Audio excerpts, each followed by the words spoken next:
സ്വാഭാവികമായിട്ട് കോളേജിലാവുമ്പോൾ അന്ന് ഇത്ര സ്റ്റാർ, ഇപ്പം ഞങ്ങളൊക്കെ കോളേജിൽ പഠിച്ച ആൾക്കാരാണല്ലോ, പ്രേമം, പ്രണയ അഭ്യർത്ഥനകൾ, അതൊക്കെ എന്ന് പറഞ്ഞ് ഉണ്ടാവും. അല്ല, അതൊക്കെ ഉണ്ടായിരുന്നു. പക്ഷെ അതിനൊന്നും നമുക്ക് സത്യത്തിൽ അന്ന് നേരല്ലായിരുന്നു. ഇതേപോലെ തന്നെ പാച്ചിൽ തന്നെയാണ്. കാരണം വെച്ചാൽ അന്ന് പ്രശ്നങ്ങളാണ്. ശാന്തമായൊരു ക്യാമ്പസ് ആയിരുന്നില്ല ഒരിക്കലും. അവിടുന്ന് CIT കോളേജിൽ വന്നിട്ട് സ്ഥിരമായിട്ട് അടിക്കുമായിരുന്നു. കോളേജ് വിട്ടു പോകും, കോളേജ് ക്യാമ്പസിലൊക്കെ കയറി അടിക്കുകയാണ്. അതങ്ങനെ തുടരുന്നു. അത് പിന്നെ ഞങ്ങളാണ് അടിച്ചൊതുക്കിയത്. ഈ ആഫ്രിക്കൻ കോണ്ടിനെൻറ്റിൽ മൊത്തം നമ്മൾ എവിടെ പരിശോധിച്ച് നോക്കിയാലും അവർ നടന്നു പോകുന്ന ഭൂമിക്കടിയിൽ ഒന്നില്ലെങ്കിൽ സ്വർണ്ണമുണ്ട്, അല്ലെങ്കിൽ വജ്രമുണ്ട്, അല്ലെങ്കിൽ വെള്ളിയുണ്ട്, അല്ലെങ്കിൽ സ്റ്റീലുണ്ട്, അല്ലെങ്കിൽ ബോക്സൈറ്റ് ഉണ്ട്. അങ്ങനെ ഇത്രയും റിസോഴ്സസ് ഉള്ള രാജ്യങ്ങൾ അവിടെ പട്ടിണിയാണ്. നമസ്കാരം അൻവർ. നമസ്കാരം. നമ്മൾ കഴിഞ്ഞൊരു 6 മാസമായിട്ട് അല്ലെങ്കിൽ ഒരു 8 മാസമായിട്ട് കേരളത്തിൽ ഏറ്റവും കൂടുതൽ മീഡിയയിൽ ചർച്ച ചെയ്തൊരു പേര് PV അൻവർ എന്നാണ്. അപ്പോൾ PV അൻവറിനെ ഇപ്പോൾ കേരളത്തിൽ എല്ലാവർക്കും അറിയാം, അതറിയാത്ത ഒരു കുട്ടി പോലും ഉണ്ടാവില്ല. പക്ഷെ ആരാണ് അൻവർ ശരിക്ക്? ഇതിൻ്റെയൊക്കെ അപ്പുറത്തേക്ക് ഒരു കുടുംബനാഥനായ, കച്ചവടക്കാരനായ, ഒരു രാഷ്ട്രീയത്തിൽ പിച്ച വെച്ച ഒരു കാലമൊക്കെ ഉണ്ടാവുമല്ലോ, അതറിയാൻ എന്തായാലും ജനങ്ങൾക്ക് ആഗ്രഹം ഉണ്ടാവും. സ്വാഭാവികമായിട്ടും ഇവിടെ എല്ലാ ദിവസവും വിവാദങ്ങളെക്കുറിച്ചും രാഷ്ട്രീയത്തെക്കുറിച്ചും അതെല്ലാവരും വിട്ട കാര്യങ്ങൾ.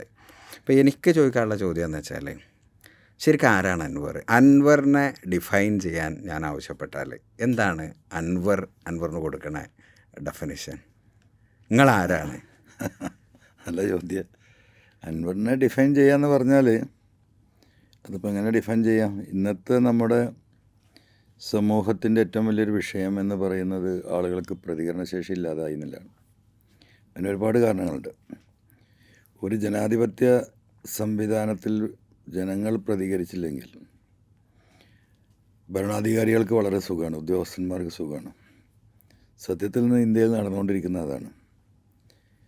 അപ്പം ഒരാൾ പ്രതികരിക്കാൻ എന്തെങ്കിലും ആഗ്രഹിക്കുമ്പോൾ തന്നെ അവന് ആ ആലോചന വരുമ്പോൾ തന്നെ മനസ്സിലേക്ക് കടന്നു വരുന്ന അടുത്ത ചിന്ത, ഞാൻ പ്രതികരിച്ചാൽ എനിക്കെന്തെങ്കിലും പ്രശ്നം ഉണ്ടാവുമെന്ന്, എനിക്കെന്തെങ്കിലും പ്രതിസന്ധി ഉണ്ടാവുമോ, ആ ഒരു ലെവലിലേക്ക് കാര്യങ്ങൾ പോയി. അത് വലിയ അപകടകരമായൊരവസ്ഥ നമ്മുടെ രാജ്യത്ത് ഉണ്ടാക്കിക്കൊണ്ടിരിക്കുകയാണ്. അത് ഇനിയും ഭീകരമാകുമെന്നാണ് എൻ്റെ അഭിപ്രായം. അപ്പോൾ പ്രതികരിക്കുക, നീതി കണ്ടാൽ പ്രതികരിക്കുക എന്ന ഒരു കാര്യത്തിൽ ഇന്ന് മടിച്ചു നിൽക്കുന്ന ആളുകൾക്കൊരു നമ്മൾ നടത്തുന്ന ഈ പോരാട്ടവും പ്രതികരണമൊക്കെ എന്തുകൊണ്ട് നമുക്കും ആയിക്കൂടാ എന്നുള്ളൊരു തോന്നൽ കുറേ ആളുകളിലെങ്കിലും ജനിപ്പിക്കാൻ സാധിച്ചിട്ടുണ്ട്. അപ്പം ഡിഫൈൻ ചെയ്യുമ്പം അങ്ങനെ വേണമെങ്കിൽ നമ്മുടെ ഒരു ജീവിതത്തിൻ്റെ ഒരു ഭാഗമായിട്ടത് കണക്കിലാക്കാം. അതിന് റിസൾട്ട് ഉണ്ടാകുമെന്ന് തന്നെയാണ് ഞാൻ കരുതുന്നത്. അപ്പോൾ അൻവർ എന്ന് പറഞ്ഞാൽ ഒരു നീതിക്ക് വേണ്ടിയുള്ള പ്രതികരണം, അതാണ് ഒറ്റ ഡെഫിനേഷൻ അല്ലേ? അല്ല, അങ്ങനെ വേണമെങ്കിൽ അങ്ങനെ പറയാം, എങ്ങനെയും പറയാം. പൊട്ടനാണെന്ന് പറയുന്നവർക്ക് പൊട്ടനാണെന്ന് പറയാം, അത് വേറൊരു വിഷയം. നിങ്ങളെ കാണുന്നതാണല്ലോ ഇവിടെ. അപ്പോൾ അതിൽ എവിടെ നിന്നാണ് ഇത് തുടങ്ങുന്നത്? ഏതാണ് നിങ്ങൾ ആദ്യത്തെ മെമ്മറി എന്ന് പറയുന്നത്? ഇപ്പം നിങ്ങൾ ഈ ഓരോ കാലഘട്ടത്തിൽ, ഇപ്പോൾ എനിക്ക് എൻ്റെ സ്കൂളിൽ പോകുന്ന നല്ല മഴയുള്ള ഒരു ബദാം മരത്തിൻ്റെ ഓർമ്മയാണ് എനിക്ക് ആദ്യത്തെ എൻ്റെ ഓർമ്മ. അപ്പോൾ അൻവർ എന്നുള്ള ആളുടെ ആദ്യത്തെ ഓർമ്മ എന്താ? അല്ല, സ്കൂൾ ജീവിതത്തിൽ എനിക്ക് ഓർമ്മകൾ വളരെ കുറവാണ്. അതിൽ 1ാം ക്ലാസ്സിൽ എടവണ്ണ ഒതായി പെരകമണ്ണ GMUP സ്കൂൾ എന്ന് പറയുന്ന സ്കൂളാണ് എൻ്റെ വീട്ടിൽ നേരെ ജസ്റ്റ് മുമ്പിൽ. അത് എൻ്റെ വല്യപ്പ PV മുഹമ്മദ് ഹാജി നിർമ്മിച്ച് സർക്കാർ സ്കൂളായിട്ട് നടത്തുന്ന സംഭവം. അവിടെയാണ് ഞാൻ 1 തൊട്ട് 6 വരെ പഠിച്ചത്. അതിൽ 1ാം ക്ലാസ്സിൽ എന്നെ കൊണ്ടുപോയി ഇരുത്തുന്നത് എൻ്റെ ജ്യേഷ്ഠൻ അഷ്റഫാണ്.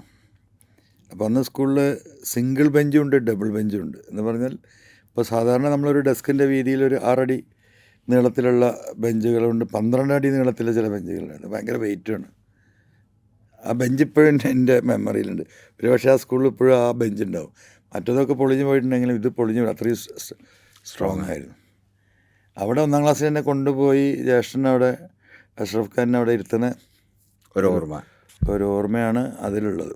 പിന്നെ 4ാം ക്ലാസ്സിൽ പഠിക്കുന്ന സമയത്ത് അന്ന് 10 മണിക്ക് ഉപ്മാവ് ഉണ്ടാവും സ്കൂളിൽ. ആ ഉപ്മാവ് ഉണ്ടാക്കുമ്പം കിച്ചൺ എന്ന് പറഞ്ഞാൽ സ്കൂളിൻ്റെ ഒരു സൈഡ് തന്നെയാണ്. അങ്ങനെ അവിടെ നിന്ന് ഇങ്ങനെ എന്തോ കാറ്റ് വന്ന് സ്കൂളിന് തീ പിടിച്ചിട്ട് ഗംഗം കുട്ടികളെല്ലാം കൂടെ ഇറങ്ങി അവിടുന്ന്. അങ്ങനത്തെ ചെറിയ ഓർമ്മകളാണ്. എന്താ പറയുക, ഒരു 6th വരെയുള്ള ഓർമ്മകളിൽ. 6th കഴിഞ്ഞിട്ട് പിന്നെ അങ്ങോട്ടാണ് പോയത്? 6th കഴിഞ്ഞിട്ട് എന്താ വെച്ചാൽ അന്ന് ഉദായി ഇപ്പോൾ ഈ 3 ഭാഗം ഒരു ഐലൻഡായിരുന്നു എത്തില്ല. ഉദായി എടവണ്ണ പാലമില്ല, അരീക്കോട് മൂർക്കനാട് പാലമില്ല, 2 ഭാഗം മലയും 2 ഭാഗം പുഴയായിട്ടാണ്. അപ്പോൾ പിന്നെ വാഹന സൗകര്യങ്ങൾ അവിടെ വളരെ പരിമിതമായിരുന്നു. അപ്പോൾ ആ സമയത്തെല്ലാം കോഴിക്കോട് നമുക്ക് പഠിക്കാൻ വേണ്ടിയിട്ടായിട്ട് വാപ്പ ഒരു വീട് എടുത്തിരുന്നു മലയാപ്പുറം എന്ന് പറഞ്ഞ. അത് 6ാം ക്ലാസ് മുതൽ തന്നെ അവിടെ? അത് 6 കഴിഞ്ഞാൽ സാധാരണ 7th വരെ അതിലുണ്ട്. എന്നെ 6ൽ നിന്ന് തന്നെ അങ്ങോട്ട് ഷിഫ്റ്റ് ചെയ്തു. എന്നറിയില്ല, സിസ്റ്റേഴ്സും ഇവരൊക്കെ 7th കഴിഞ്ഞിട്ടാണ് പോകുന്നത്. അങ്ങനെ പിന്നെ 6th 7th ഇവിടെ മലബാർ ക്രിസ്ത്യൻ കോളേജ് ഹൈസ്കൂളിൽ 10 വരെ 9 വരെ. അത് കഴിഞ്ഞപ്പോൾ ഇവിടെ ചെറിയ കുരുത്തക്കേട് കൂടിയപ്പോൾ വാപ്പ വീണ്ടും വാപ്പാൻ്റെ കസ്റ്റഡിയിലേക്ക് മാറ്റിനെ. വാപ്പാനെ കുറിച്ചുള്ള ഓർമ്മകൾ എന്തൊക്കെയാണ്? വാപ്പാനെ കുറിച്ച് ഒരുപാട് പറയുകയാണെങ്കിൽ ഒരുപാട്, എന്താ പറയുക, എനിക്ക് സത്യത്തിൽ പിണറായി എൻ്റെ പിതാവിന് സമമാണെന്ന് നമ്മൾ പറയുമ്പം പലപ്പോഴും എൻ്റെ പിതാവിന് സമാനമായിട്ടായിരുന്നു പെരുമാറ്റവും കാര്യങ്ങളൊക്കെ. പക്ഷെ അതിലെനിക്ക് ചില അഭിപ്രായ വ്യത്യാസങ്ങൾ തുടങ്ങുന്നത്. ഇപ്പം മുഹമ്മദ് റിയാസ് മന്ത്രിയായതിന് നമുക്ക് ഒരിക്കലും അതിന് അർഹതയില്ല എന്നൊന്നും പറയാൻ കഴിയില്ല. അദ്ദേഹം ഈ പാർട്ടിയിലൊക്കെ ഉണ്ടായി വന്നതാണല്ലോ. പക്ഷേ സംഘടനാ രംഗത്ത് കൂടി അദ്ദേഹത്തെ അർഹിക്കാത്ത പോസ്റ്റിംഗ് ചെയ്തുകൊണ്ടിരിക്കുന്നത് ഇങ്ങനെ കണ്ടപ്പോൾ ആദ്യത്തെ എനിക്കൊരു എതിരഭിപ്രായം മനസ്സിൻ്റെ ഉള്ളിൽ. കാരണം എൻ്റെ പിതാവാണെങ്കിൽ അത് ചെയ്യില്ല. ചില അഭിപ്രായ വ്യത്യാസങ്ങളുണ്ടാവുമല്ലോ. അപ്പോൾ അവിടെയാണിത് എന്താ പറയുക, ചെറുതായിട്ട് എൻ്റെ പിതാവിനെ പോലെ എന്ന് ഞാൻ കരുതുന്നത് എൻ്റെ കണക്കൂട്ടിൽ തെറ്റിപ്പോയത്. അത് കഴിഞ്ഞിട്ട് പിന്നെ ഇപ്പോൾ മകളുടെ കാര്യത്തിൽ അദ്ദേഹം എടുത്ത നിലപാട്, അതിൽ ഇപ്പം കൊടിയേരി സഖാവ് എടുത്ത നിലപാട് മകൻ്റെ കാര്യത്തിൽ നമ്മൾ കണ്ടതാണ്. ആ നിലപാടല്ല പിണറായി. അതെ, അപ്പോൾ അവിടെയൊക്കെ ഒരു മൈനസ് എൻ്റെ പിതാവിൻ്റെ സ്വഭാവമായിട്ട് എനിക്ക് ഫീൽ ചെയ്തിട്ടുണ്ട്. അപ്പോൾ ഭയങ്കര ഒരു കർക്കശക്കാരനായിട്ടുള്ള നിലപാടായിരുന്നു. പിന്നെ പരിപൂർണമായിട്ടുള്ള ഗാന്ധിയനായിരുന്നു. ജീവിതത്തിൽ എപ്പോഴും ആ ഒരു പോളിസി നിലനിർത്തിയേ പോയിട്ടുള്ളൂ. അപ്പം അന്ന് ഈ നല്ല സമ്പന്നമായ കുടുംബമായിരുന്നു. അപ്പം അന്ന് മലബാറിലെ ഏറനാട്ടിലെ ഈ കുറച്ച് ദാരിദ്ര്യമൊക്കെ ഉള്ളൊരു കാലം ഉണ്ടായിരുന്നല്ലോ. അന്നൊക്കെ വീട്ടിലെ അനുഭവങ്ങൾ എങ്ങനെയാണ്? ഭക്ഷണം, അതേപോലെ അവിടേക്ക് വരുന്ന ആളുകൾ, അവിടുത്തെ ഒരു നാട്ടിലെ കാരണവരായിരുന്നല്ലോ. ഇപ്പോൾ AP ഒക്കെ പ്രശ്നമൊക്കെ മുജാഹിദ് പ്രശ്നം, ഇപ്പം നിങ്ങൾ ആ ഭാഗം പറയുമ്പോൾ മുജാഹിദ് ഉദയം ചെയ്ത ഒരു സ്ഥലം, അങ്ങനെയൊക്കെയുള്ള ഓർമ്മകൾ എന്താണ്? അപ്പോൾ ഞങ്ങളൊക്കെ നാട്ടിൽ AP ഒക്കെ സംഘർഷങ്ങൾ ഭയങ്കര കൂടുതലാണ്. അപ്പോൾ ഒരു ഒതായി എന്നുള്ള ഗ്രാമത്തെക്കുറിച്ച്, ഇപ്പോൾ ഒതായി ഒരു ഭയങ്കര ഫേമസ് ആണല്ലോ, ഒതായിയെക്കുറിച്ചുള്ള ഓർമ്മ എന്തൊക്കെ? അല്ല, അതെന്ന് വെച്ചാൽ വാപ്പാൻ്റെ സ്റ്റാൻഡ്, വാപ്പ ഇത്തരം കാര്യങ്ങളൊന്നും ഇടപെടാറില്ലായിരുന്നു. അപ്പോൾ നല്ല ഉറച്ച മതവിശ്വാസി, 5 നേരം നമസ്കരിക്കുന്ന മുസൽമാനുമാണെങ്കിലും ഈ പറയുന്ന മത സംഘടനകൾ തമ്മിലുള്ള വിഷയങ്ങൾ ബാക്കിയിലിരുന്നു ഒരു ഘട്ടത്തിലും ഇടപെട്ടിട്ടില്ല. അങ്ങനെ എന്തെങ്കിലും ഈ തർക്കങ്ങളുണ്ടെങ്കിൽ അത് കക്ഷിത്വമില്ലാതെ, പക്ഷപാതിത്വമില്ലാതെ അതിലിടപെടേണ്ട ഘട്ടം വരുമ്പോൾ ഇടപെട്ട് ആ വിഷയങ്ങൾ തീർത്തു പോയിട്ടേ ഉള്ളൂ.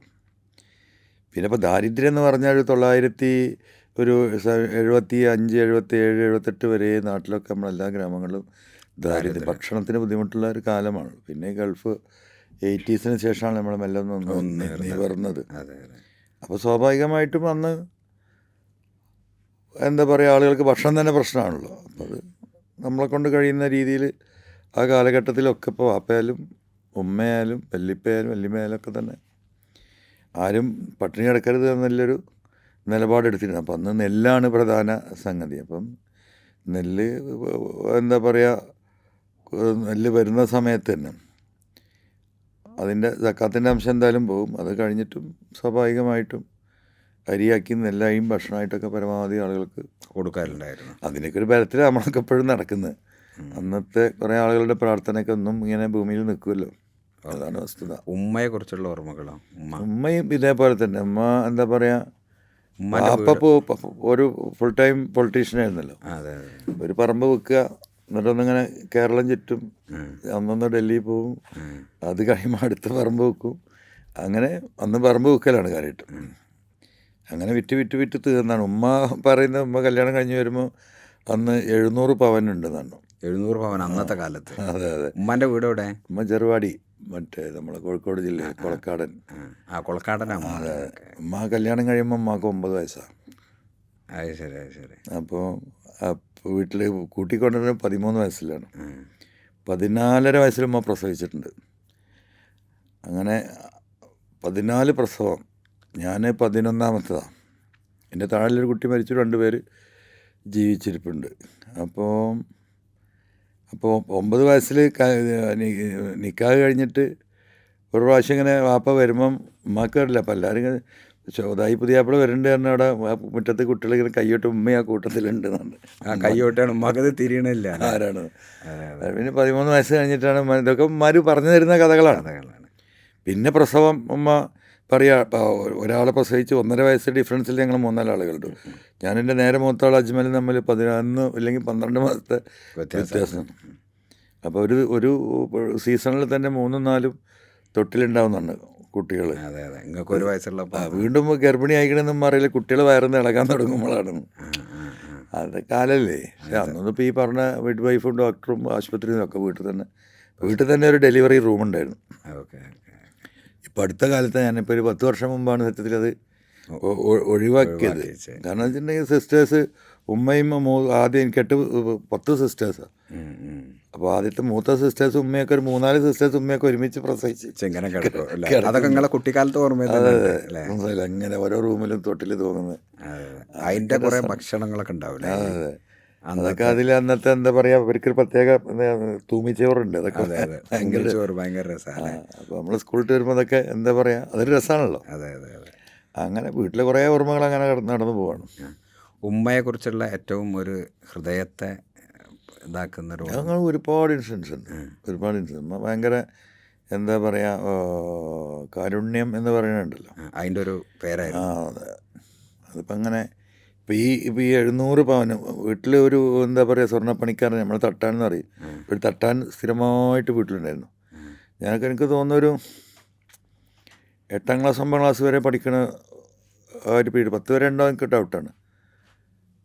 തട്ടാൻ രാമു എന്ന് പറയും. ഇവരെ സ്ഥിരം പരിപാടി എന്താ വെച്ചിട്ടുണ്ടെങ്കിൽ ഉമ്മ അങ്ങനെ ഓരോ വള അല്ലെങ്കിൽ ഇത് ഉരുട്ട് കൊടുക്കുന്നുണ്ട്. അതിൽ 2-3 എന്താ പറയുക ആഭരണം ഉണ്ടാക്കും. അതിങ്ങനെ വരുന്ന കുറേ കല്യാണം കാരണം വരുന്നവർക്ക് ഉമ്മ കൊടുക്കുകയാണ്. അത്രയും ദാനധർമ്മം ചെയ്തിരുന്ന ഒരാളാണ്. അത് അവരൊരു അങ്ങനെയുണ്ട്.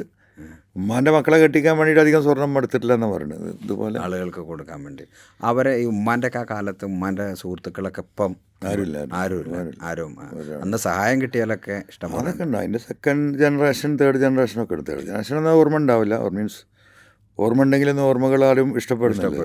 പക്ഷേ 2nd ജനറേഷൻ അത് ഓർക്കുന്ന എത്രയോ ആളുകൾ നമ്മളെ നാടിൻ്റെ പല ഭാഗത്തുണ്ട്. പിന്നെ ഈ 10ാം ക്ലാസ് ഉടനെ പൂർത്തിയാക്കിയ 10th ഞാൻ ഇടവണ്ണ ഗവൺമെൻറ് ഹൈസ്കൂളിലായിരുന്നു. ഇപ്പോഴുള്ള ഗവൺമെൻറ് ഹൈസ്കൂളിൽ. അത് കഴിഞ്ഞ് പിന്നെ പ്രീ ഡിഗ്രി മമ്പാട് MESൽ. അപ്പോൾ അതിൽ വേറെ രസം ഉണ്ടായെന്ന് വെച്ചാൽ എൻ്റെ നേരെ മൂത്താളാണ് അജ്മൽ. അജ്മലിനെ 8th ഒരു വർഷം കൂടി മോഡൽ ഹൈസ്കൂളിൽ, ഇവിടെ മോഡലിലായിരുന്നു, ഗവൺമെൻറ് മോഡൽ ഹൈസ്കൂൾ കാലിക്കറ്റായിരുന്നു അജ്മലുണ്ടായിരുന്നത്. അപ്പോൾ അവനിങ്ങനെ പോരാൻ തോന്നിയപ്പോൾ അപ്പം ഒന്നും കൂടി ഉഷാറാക്കാൻ 8th ഞാൻ വീണ്ടും ഇരുത്തി. അപ്പോൾ 10th ഞങ്ങൾ ഒരുമിച്ച് എഴുതി. രണ്ടാളും ഒരേ പീരീഡ് അവിടെ തന്നെ. അല്ല, അജ്മൽ ഇവിടെ, ഞാൻ അവിടെ. ഒരേ പീരീഡ്. അതെ, ഒരേ പീരീഡ്. അപ്പോൾ പ്രീ ഡിഗ്രി രണ്ടാളും കൂടി ഒരുമിച്ച് മമ്പാട് കോളേജിൽ പോകുന്നതാണ്. അപ്പോൾ ഞാൻ പറഞ്ഞു ഞാനെന്തായാലും ഒരുമിച്ച് ഇനി കോളേജില്ല. അങ്ങനെ ഞാൻ SSLC ഞാൻ ബെറ്റർമെൻറ്റിന് പോയി. ഒരു വർഷം മഞ്ചേരി സംസം എന്ന് പറഞ്ഞ കോളേജ് ഒരു ട്യൂട്ടോറിയൽ ഉണ്ടായിരുന്നു, അവിടെ പോയി. പണ്ട് കുറേ ഉണ്ടല്ലോ. അതെ, അവിടെ പോയി ബെറ്റർമെൻറ്റിന് പോയി, പരീക്ഷ എഴുതി. റിസൾട്ട് വന്നപ്പോൾ ആദ്യത്തെ മാർക്കില്ല. ശരി, ബെറ്റർമെൻ്റ് ഇല്ല, താഴേക്കാ പോകുന്നത്. അപ്പോൾ സ്വാഭാവികമായിട്ട് ഏതാണ് കൂടുതൽ ആ മാർക്ക് എടുക്കുക. അങ്ങനെ പിന്നെ മമ്പാട് ജോയിൻ ചെയ്തു.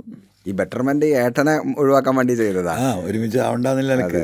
ട്യൂട്ടോറിയലിൽ പോയപ്പോൾ ഈ ട്യൂട്ടോറിയലിൽ ഭയങ്കര കച്ചറ ആൾക്കാർ, അങ്ങനെ നല്ല മാർക്ക് പോയത്. അതെ, അവിടുത്തെ ഓർമ്മകൾ എന്തൊക്കെയാണ് പഴയ ഒരു ട്യൂട്ടോറിയലിൻ്റെ? അന്നത്തെ മെയിൻ ട്യൂട്ടോറിയലിലെ പ്രശ്നം എന്ന് പറഞ്ഞാൽ വിദ്യാർത്ഥികളുടെ പ്രശ്നം എന്ന് പറഞ്ഞാൽ പ്രൈവറ്റ് ബസ്സുകൾ, അന്നും ബസ്സാണല്ലോ, അപ്പോൾ ഈ കൺസെഷൻ തരില്ല. ട്യൂട്ടോറിയൽ കുട്ടികൾക്ക് കൺസെഷൻ ഉണ്ട്, പക്ഷേ പലപ്പോഴും ഒരു കാർഡ് വയ്ക്കും, ഇങ്ങനെ പ്രശ്നം. അപ്പോൾ എന്നും ബസ്സുകാരായിട്ട് അടിയും പിടിയുന്നതായിട്ടും അങ്ങനെ വേറെ സമരമൊക്കെ ആയിട്ട് അങ്ങനെ അങ്ങോട്ട് പോയി. മഞ്ചേരിയായിരുന്നു.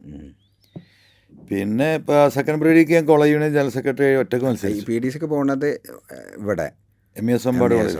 അപ്പോൾ നിങ്ങൾ അപ്പോഴേക്കൊരു കോൺഗ്രസ് പൊളിറ്റിക്സ് അബ്സോർബ് ചെയ്തിട്ടുണ്ടോ? അതോ അന്ന് മുതലേ കോൺഗ്രസ് തന്നെ, വീട്ടിൽ തന്നെ കോൺഗ്രസ് അല്ല അതുവരെ? അപ്പോൾ രാഷ്ട്രീയത്തിൽ ഇപ്പം നിങ്ങളെ സഹോദരങ്ങൾ ആരും ഇപ്പം അത്ര രാഷ്ട്രീയത്തിലില്ലല്ലോ, ഒരാളല്ലേ ഉള്ളൂ.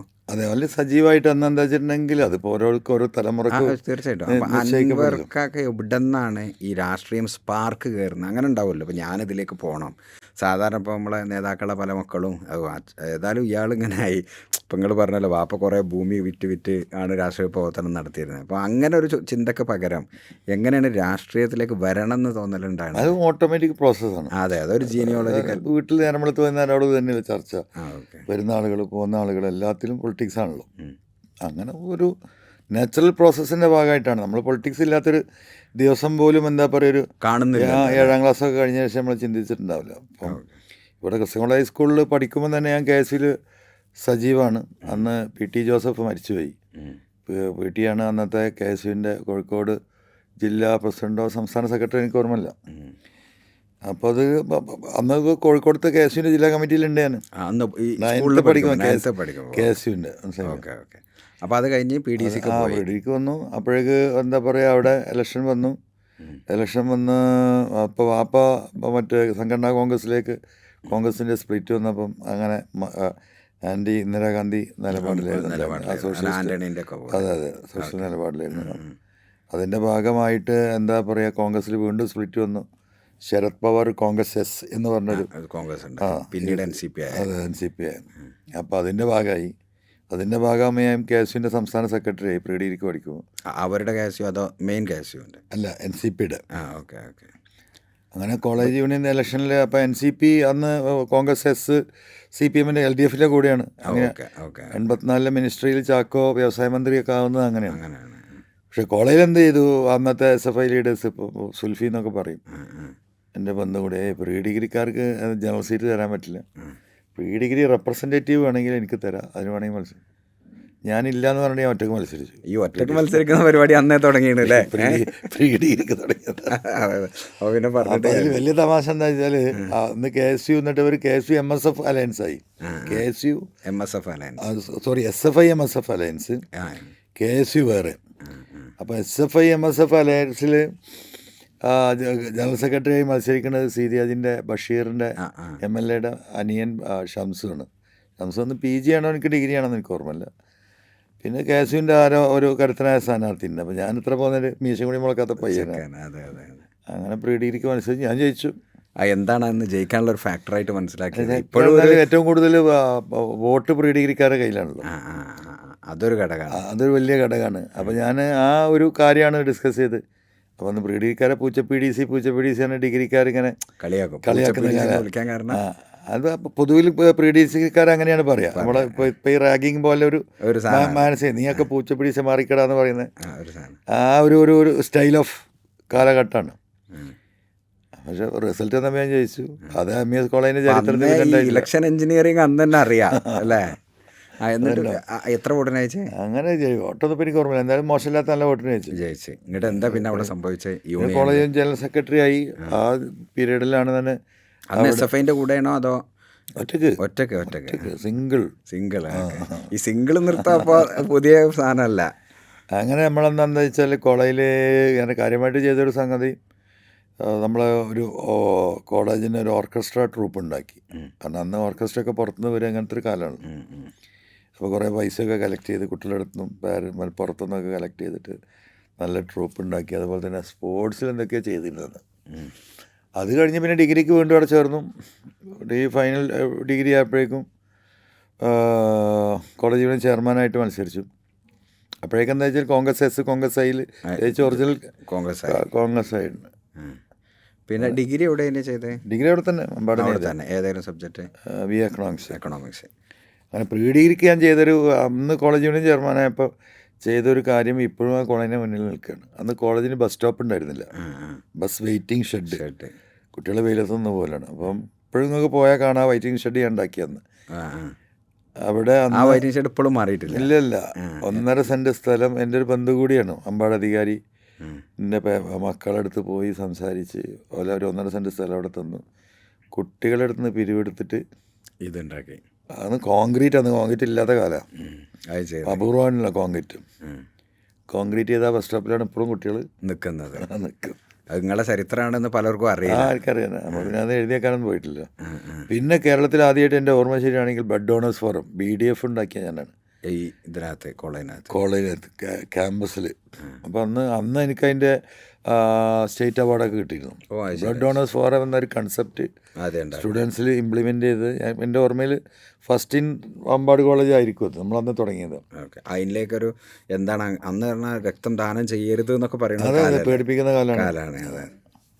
അപ്പോൾ അതിലേക്ക് പോകാനുള്ള അപ്പോൾ അല്ല, അത് അന്നത്തെ അങ്ങനെ നമ്മളൊരു കമ്മിറ്റ്മെൻറ്റിൻ്റെ ഭാഗമായിട്ടുള്ളൊരു ഫീലിംഗാണ്. അതൊക്കെയാണ് കോളേജ് ഓർമ്മകൾ. പിന്നെ അന്ന് സ്ഥിരം അടിപിടി നായാട്ട് കച്ചറ. അന്ന് അത് ഗുണ്ടായിസം കുറച്ച് കയ്യിലുണ്ടോ? കോളേജിൽ അങ്ങനെയായിരുന്നു അന്ന്. അന്നെന്താ വെച്ചിട്ടുണ്ടെങ്കിൽ അവിടെ കോളേജിൽ നിന്ന് തൊട്ടടുത്ത CITU കേന്ദ്രമാണ് ഈ നടുവക്കാട് എന്ന് പറയുന്നത്. അവിടുന്ന് CITക്കാർ കോളേജിൽ വന്നിട്ട് സ്ഥിരമായിട്ട് അടിക്കുമായിരുന്നു. കോളേജ് വിട്ടു പോകും, കോളേജ് ക്യാമ്പസിലൊക്കെ കയറി അടിക്കുകയാണ്. അതങ്ങനെ തുടരുന്നു. അത് പിന്നെ ഞങ്ങളാണ് അടിച്ചൊതുക്കിയത്. CITU ഓഫീസിൽ പോയി അടിച്ചു ഞങ്ങൾ അവസാനം. അമ്പാട്, ഈ നടുവക്കാട് അന്നത്തെ ടീം. അതൊക്കെ ഇപ്പോൾ ഒരു നമ്മളെ ഫ്രണ്ട്സോ അല്ലൊക്കെ പലരും ഇപ്പോൾ സെപ്പറേറ്റ് ആയി. എന്നാലും വന്നിട്ടുണ്ടായിരുന്ന നമ്മളെ 5-8 ഫ്രണ്ട്സ് ഇപ്പോഴും നമ്മളെ തിക്ക് ഫ്രണ്ട്സാണ്.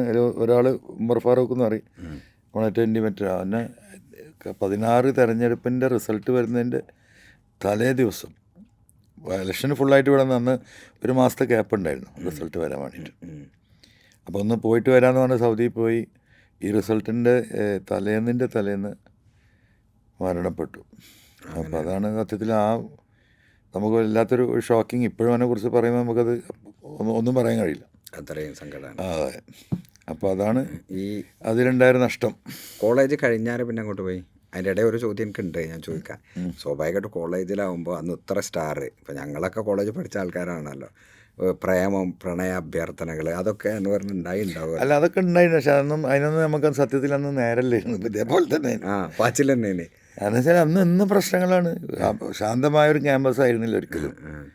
അപ്പോൾ നമ്മൾ പിന്നെ കോളേജിലുള്ള ഒരു ഏറ്റവും വലിയ വിഷയം എന്താ വെച്ചിട്ടുണ്ടെങ്കിൽ, കോളേജ് പുളിക്കലോടി ഒരു അകത്തേക്കാണല്ലോ. അപ്പോൾ സ്വാഭാവികമായിട്ടും ബസ് പെർമിറ്റ് എടുക്കുമ്പോൾ കോളേജ് വഴി എന്ന് പറഞ്ഞിട്ട് സ്പെഷ്യൽ പെർമിറ്റ് കളക്ടർ കൊടുക്കുന്നു കോളേജിലേക്ക് കുട്ടികൾക്ക് വരാൻ വേണ്ടി. ഈ സ്പെഷ്യൽ പെർമിറ്റ് എടുത്തിട്ട് ബസ്സുകാരെന്ത് ചെയ്യും, നേരെ മമ്പാട് മെയിൻ റൂട്ടിൽ തന്നെ പോകും, കോളേജിൽ കൂടെ തിരിഞ്ഞു വരില്ല. അതൊരു ഭയങ്കര മേജർ ഇഷ്യൂ ആണ്. അപ്പോൾ അത് എന്നും ഒരു എന്താ പറയുക, മാസത്തിലൊരു 2 പ്രാവശ്യത്തിൻ്റെ സ്ട്രൈക്കും അടിപൊളിയൊക്കെ ഉണ്ടാവും. ഞാൻ ജീവിതത്തിൽ ആദ്യമായിട്ട് ബസ് ഓടിക്കണ കോളേജിൽ നിന്നാണ്. 88 ഇതേപോലെ തന്നെ ഒരു മമ്പാട് വെച്ചിട്ട് ബസ് തടുത്ത് ഭയങ്കര അടിയുണ്ടായി. അപ്പോൾ 4 വീലറൊക്കെ നമ്മളൊന്നും ഓടിക്കണ്ടല്ലോ. എന്നിട്ട് ആ ബസ് ഡ്രൈവറെയും എന്താ പറയുക സ്റ്റാഫിനെയും ഞങ്ങൾ കയറി അടിച്ച് അവിടുന്ന് വലിയ പ്രശ്നമാക്കി. ആ ബസ് ഞാൻ ഡ്രൈവ് ചെയ്തിട്ട് കോളേജിൽ കൊടുന്നിട്ടു. കോളേജിൽ കൊടുന്നിട്ട് കോളേജിൻ്റെ ഗ്രൗണ്ട് കൊണ്ടുപോയി നിർത്തി. ഇതിന് ഇനി ഒരു തീരുമാനം ഉണ്ടാക്കിയിട്ട് ബസ് കൊണ്ട് എടുക്കാൻ പറ്റുള്ളൂ. അങ്ങനെ വലിയ ഇഷ്യൂസൊക്കെ ആയി. പിന്നെ മാനേജ്മെൻറ്റ് കൂടി പിന്നെ ആ കാര്യത്തിന് തീരുമാനത്തിന് ശേഷം അങ്ങനെ കോളേജ് പഠിക്കുമ്പോൾ തന്നെ 2-3 കേസ് ഉണ്ടായിരുന്നു. അതൊക്കെ പിന്നെ അങ്ങനെ പോയി. ഈ കോളേജ് കഴിഞ്ഞതിന് ശേഷം പിന്നെന്ത്, എങ്ങോട്ടാണ് പിന്നെ മൂവ് ചെയ്തത്? കോളേജ് കഴിഞ്ഞ ശേഷം ഞാൻ 88-ലാണ് ഡിഗ്രി കഴിയുന്നത്. 89 ഞാൻ യൂത്ത് കോൺഗ്രസിൻ്റെ അന്ന് KSUവിൻ്റെ സംസ്ഥാന ഭാരവാഹിയാണ് ഞാൻ.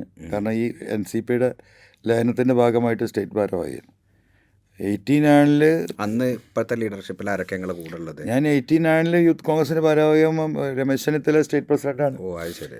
രമേശ് ചെന്നിത്തല സ്റ്റേറ്റ് പ്രസിഡൻ്റ് ആകുമ്പോൾ അദ്ദേഹത്തിൻ്റെ കൂടെ 89 തന്നെ ഞാൻ യൂത്ത് കോൺഗ്രസിൻ്റെ മലപ്പുറം ജില്ലാ വൈസ് പ്രസിഡൻ്റായിരുന്നു. പിന്നെ 90 പേരുടെ കാസർഗോഡ് ടു തിരുവനന്തപുരം ഒരു ജാഥ ഉണ്ടായിരുന്നു. അന്ന് നായനാർ ഭരണം ഗവൺമെൻറ് വരുന്ന സമയത്ത് ഇതേപോലെ അവർ എന്താ പറയുക, എന്തെല്ല പറയാം, പ്രകടന പത്രികയിൽ 5 ലക്ഷം യുവാക്കൾക്ക് തൊഴിൽ കൊടുക്കുമെന്നൊരു വാഗ്ദാനം ഉണ്ടായിരുന്നു.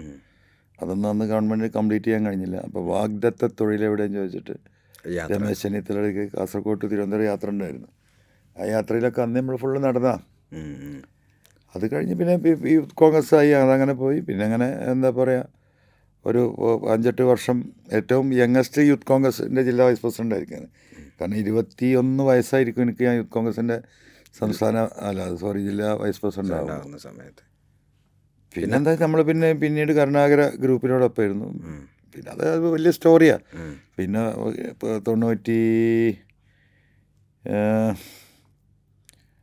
91-ലാണ്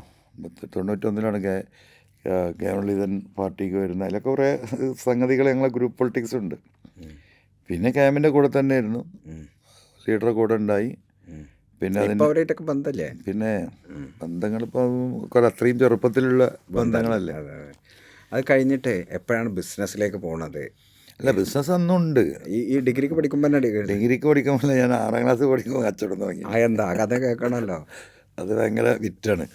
അന്ന് നാട്ടിലാകെ ഉണ്ടാകുക പല്ലുമലൊട്ടിയൊരു മിഠായി ഉണ്ട്. നമ്മുടെ നാട്ടിൽ ഒരു കറുത്തിട്ടൊരു മിഠായി, അങ്ങനെ കടിച്ചാൽ 2 പല്ലും കൂടി ഒട്ടും. അതാണ് ഈ പല്ലുമലൊട്ടി എന്ന് പറഞ്ഞ മിഠായി. ഇതാണ് അന്ന് നമ്മളെ നാട്ടിലൊക്കെ ഗ്രാമങ്ങളിലൊക്കെ കാര്യമുണ്ട്. അപ്പോൾ ഈ ക്യാഷ് വേണ്ടി അന്നൊക്കെ എന്താ പറയുക, എന്താ പറയുക, നമ്മളെ സാധനം കൊടുത്തിട്ട് സാധനം വാങ്ങുന്നതിന് എന്താ പറയുക, ബാർട്ടർ പോലെ. Barter system. ബാർട്ടർ സിസ്റ്റം അന്നൊക്കെ ഉണ്ടല്ലോ. അപ്പോൾ അന്നുണ്ട്. അതായത് കുട്ടികൾ അണ്ടിയിട്ട് വരും, അണ്ടി, ക്യാഷ് വണ്ടി, അത് കൊടുത്തിട്ട് ഈ പറഞ്ഞ വീട്ടിൽ നിന്നൊക്കെ പൊക്കിയൊക്കെ വരും അല്ലേ, കട്ടെടുത്തിട്ടൊക്കെ വരും. വരുന്നിട്ട് അത് കൊടുത്ത് മിഠായി വാങ്ങി തിന്നും. അപ്പോൾ ഒരു അണ്ടി കൊടുത്താൽ മിഠായി ഇട്ടില്ലെങ്കിൽ രണ്ടണ്ടി കൊടുത്താൽ ഒരു പല്ലുമലോട്ടി ഇട്ടുന്ന കാലമാണ്. അപ്പോൾ എൻ്റെ കൂടെ യഹിയ എന്ന് പറഞ്ഞ നമ്മളെ ക്ലാസ്മേറ്റ് ഉണ്ട്, 6ലാണ്. അപ്പോൾ എൻ്റെ വാപ്പ മൂസോട്ടിയാക്കെന്ന് പറയാം, അവിടെ ഒരു എന്താ പലചരക്ക് കച്ചവടമാണ്. അപ്പോൾ അതിലെന്തുണ്ടായെന്ന് വെച്ചാൽ എൻ്റെ ഒരു സിസ്റ്റർ സുറാബി എന്ന് പറഞ്ഞ മൂത്ത സിസ്റ്റർ ഇതേപോലെ അവരൊന്ന് ദുബായിലാണ് ഒരു പ്രാവശ്യം വരുന്ന സമയത്ത്, പോകുന്ന സമയത്ത് എനിക്ക് 20 രൂപ തന്നു. 20 രൂപ ഭയങ്കര പൈസ, മനസ്സിലായില്ലേ? അതായത് എന്താ 10 പൈസ ഉണ്ടെങ്കിൽ അത്യാവശ്യം സാധനം പീടിയിൽ നിന്ന് വാങ്ങി കിട്ടുന്ന, അല്ലെങ്കിൽ ഒരു 50 പൈസ ഉണ്ടെങ്കിൽ ഒരു 5 റുപ്യ ഉണ്ടെങ്കിൽ ഒരു വീട് കഴിഞ്ഞു പോണ കാലമാണ്, അല്ല ഒരു ദിവസം. അപ്പോൾ അത് കിട്ടിയപ്പോൾ ഞാൻ യഹിയൻ്റെ അടുത്ത് എന്ത് ചെയ്ത് 20 രൂപേൻ്റെ അടുത്ത് കൊടുത്തിട്ട് വന്ന്. അപ്പോൾ അന്ന് ചന്തക്ക് പോയിട്ട് ആഴ്ചയിൽ ഒരു ദിവസമാണ് സാധനം കൊണ്ട്. അപ്പോൾ ഈ ചന്തക്ക് പോകുന്ന ആളെ ഇവനെ കൂട്ടി ഏൽപ്പിച്ചിട്ട് ഇതിന് മിഠായി കൊണ്ടുപോകാൻ വേണ്ടി പറഞ്ഞു. അങ്ങനെ ഈ പല്ലുമലട്ടി 20 റുപ്യക്ക് വലിയ ബാഗിലാക്കി. എന്നിട്ട് കുട്ടികൾ സ്കൂളിൽ കൊണ്ടുവരുമ്പോൾ നമ്മളെ സ്കൂളിൻ്റെ നേരെ മുമ്പിൽ എന്താ പറയുക, ഇൻ്റർവെൽ സമയത്ത് അവിടെ എനിക്ക് കച്ചവടത്തേക്ക് ഡയറക്റ്റ് ഇടപെടാൻ വയ്യല്ലോ, പൈസ വരെ ഇൻവെസ്റ്റ് ചെയ്ത് കൊടുത്തിട്ട്. അന്നേ ഇൻവെസ്റ്ററാണ്. അതെ അതെ, ഇവനെ കാരണം വീട്ടിൽ നിന്നായിട്ട് നല്ല കിട്ടുമല്ലോ, വീട്ടിൽ നോക്കിയാൽ കാണും നേരെ മുമ്പിലല്ലേ.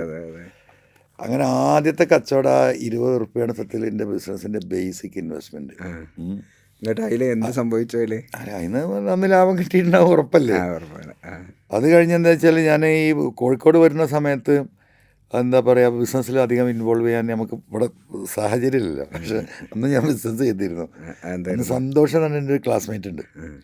അപ്പോൾ അന്ന് ഈ നമ്മളെ എന്താണ് ഇംഗ്ലീഷ് പള്ളീൻ്റെ അടുത്ത് ആണ് അവൻ്റെ ഷോപ്പ്. അവൻ്റെ അച്ഛന് സൈക്കിൾ വാടക കൊടുക്കുന്ന കുറേ സൈക്കിൾ വാടക. അപ്പോൾ സന്തോഷ് സൈക്കിളിലാണ് അങ്ങോട്ട് വരിക, സ്കൂളിലേക്ക് വരിക. അന്നൊരു മണിക്കൂറിന് 5 പൈസ, 10 പൈസയാണ് എൻ്റെ ഓർമ്മ. ഒരു മണിക്കൂർ സൈക്കിള് ഞങ്ങളൊക്കെ ആയപ്പോൾ 10 രൂപയാണ്. 10 പൈസയാണ്. അങ്ങനെ സന്തോഷ് ഈ സൈക്കിളിൽ വന്ന ഉച്ചൻ്റെ ബ്രേക്ക് ടൈം ഉണ്ടല്ലോ, അപ്പോൾ അവൻ്റെ അടുത്ത് ഞാൻ എന്താക്കും, 10 പൈസക്കോ 20 പൈസക്കോ ഞാൻ വാടക എടുക്കും. എന്നിട്ട് പിള്ളേർക്ക് ഗ്രൗണ്ട് ഒരു റൗണ്ട് അടിക്കാൻ 5 പൈസ. അന്നത്തെ പരിപാടി. അപ്പോൾ അവൻ്റെ അടുത്ത് അപ്പോൾ എന്ത് അതിൽ 2 പണിയുണ്ട്. കാരണം അവൻ സ്കൂളിൻ്റെ അടുത്ത് നിന്ന് ഒരു 1/2 കിലോമീറ്റർ അപ്പുറത്താണ് അവൻ താമസിക്കുന്നത്. അപ്പോൾ ഈ സ്കൂൾ വിട്ടാൽ എന്ത് വേണം, ഓനെ സൈക്കിളിൽ ഓനെ വീട്ടിൽ കൊണ്ടാക്കി കൊടുക്കണം, എന്നിട്ട് സൈക്കിൾ കൊണ്ടുവരണം, എന്നിട്ട് 1.50 പോയിട്ട് ഓനെ എടുത്തിട്ട് വരണം. അതിൻ്റെ ഇടയിൽ 4-5 ട്രിപ്പ് റൗണ്ട് അടിക്കാനുള്ള ഗ്യാപ്പ് കിട്ടും. അന്ന് 10 രൂപ പൈസ ഉണ്ടാക്കും ഞാൻ. 20 പൈസ പറഞ്ഞാൽ അന്നൊരു ജിലേബിക്ക് 15 പൈസയാണ്. അപ്പോൾ ഞാൻ ജിലേബി ഒന്ന് നന്നായിട്ട് കഴിക്കും. അപ്പോൾ ഡെയിലി ഉണ്ടാവും. വീട്ടിൽ മലപ്പറമ്പിൽ എത്തുമ്പോൾ അവിടെ ബസ് ഇറങ്ങുമ്പോൾ ഇതൊക്കെ അന്നത്തെ ഒരു ഓർമ്മകളാണ്. കാരണം അന്ന് എന്താ വെച്ചാൽ നമ്മൾക്കുള്ള സിസ്റ്റേഴ്സാണ്. ഖദീജ എന്ന് പറഞ്ഞ എൻ്റെ സിസ്റ്ററിന് ഭയങ്കര കഞ്ചൂസായിരുന്നു. വാപ്പ പൈസ കൊടുത്താലും അന്ന് നമുക്ക് സ്കൂളിൽ പോയി വരാൻ വേണ്ടി ഗാന്ധി ആശ്രമത്തിൽ നിന്ന് ബസ് കയറി ക്രിസ്ത്യങ്ങളിൽ ഇറങ്ങാൻ 10 പൈസയാണ്, തിരിച്ച് 20 പൈസയാണ്. അപ്പോൾ പരമാവധി ഒരു 25 പൈസയായിരുന്നു മുപ്പത്തേര്, മനസ്സിലായി. അപ്പോൾ അതിലൊരു 5 പൈസയാണ് ബാക്കി ഉണ്ടാകുക. പിന്നെ അന്ന് നമ്മൾ എന്താ പറയുക, ടിഫിൻ കൊണ്ടുപോകാണല്ലോ ചെയ്യുക. അപ്പോൾ ആഴ്ചയിൽ വീട്ടിൽ ആളുണ്ട്. നമുക്ക് അന്ന് സർവൻറ്റും കാര്യമൊക്കെ സെക്യൂരിറ്റി ഒക്കെ ഉണ്ട്. ഒരു സർവൻറ്റും ഉണ്ടായിരുന്ന സെക്യൂരിറ്റി ഉണ്ടായിരുന്നു. അങ്ങനെ സിസ്റ്റേഴ്സ് ഞങ്ങൾ എല്ലാവരും ചെറുപ്പമല്ലേ. പിന്നെ വാപ്പ ഒരു 2 വീക്സൊക്കെ കൂടുമ്പോൾ വരും. ഉമ്മ ഒരു മാസത്തിലൊക്കെ ഒരിക്കലും ഒന്ന് ഒരു ദിവസം നിൽക്കും. ഇങ്ങനെയൊക്കെ ഒരു കഥയാണ്. അപ്പോൾ ബിസിനസ് അന്നേ തുടങ്ങി. പിന്നെ കോളേജിലേക്ക് എത്തിയപ്പോഴേക്കും എന്താ വെച്ചാൽ ഞാൻ ശരിക്കും നല്ല ബിസിനസ്സുകാരനായി. അന്നത്തെ കാര്യമായിട്ടുള്ള ബിസിനസ് എന്ന് പറഞ്ഞാൽ നമ്മളെ പാട്ടത്തിനെടുക്കും സ്ഥലം. അല്ല പറമ്പല്ല, ഇപ്പം നമ്മളെ തെങ്ങ്, തേങ്ങ, അതുപോലെ അടക്ക, അണ്ടി. അപ്പം അതിന് കുറേ ആളുകളുണ്ടായിരുന്നു നമുക്ക് കോളേജിൽ, മൊമാക്ക പറഞ്ഞിട്ട്. അപ്പോൾ ഓരോ സീസണിൽ ഈ പറഞ്ഞ പോലെ ആ പാട്ടത്തിനെടുത്ത് നല്ല പൈസ കിട്ടും. അപ്പോൾ കോളേജിൽ പോകുന്ന സമയത്ത് എൻ്റെ അടുത്ത് ഇഷ്ടംപോലെ അന്ന് എന്താ പറയുക ഇഷ്ടംപോലെ പൈസയുണ്ട്.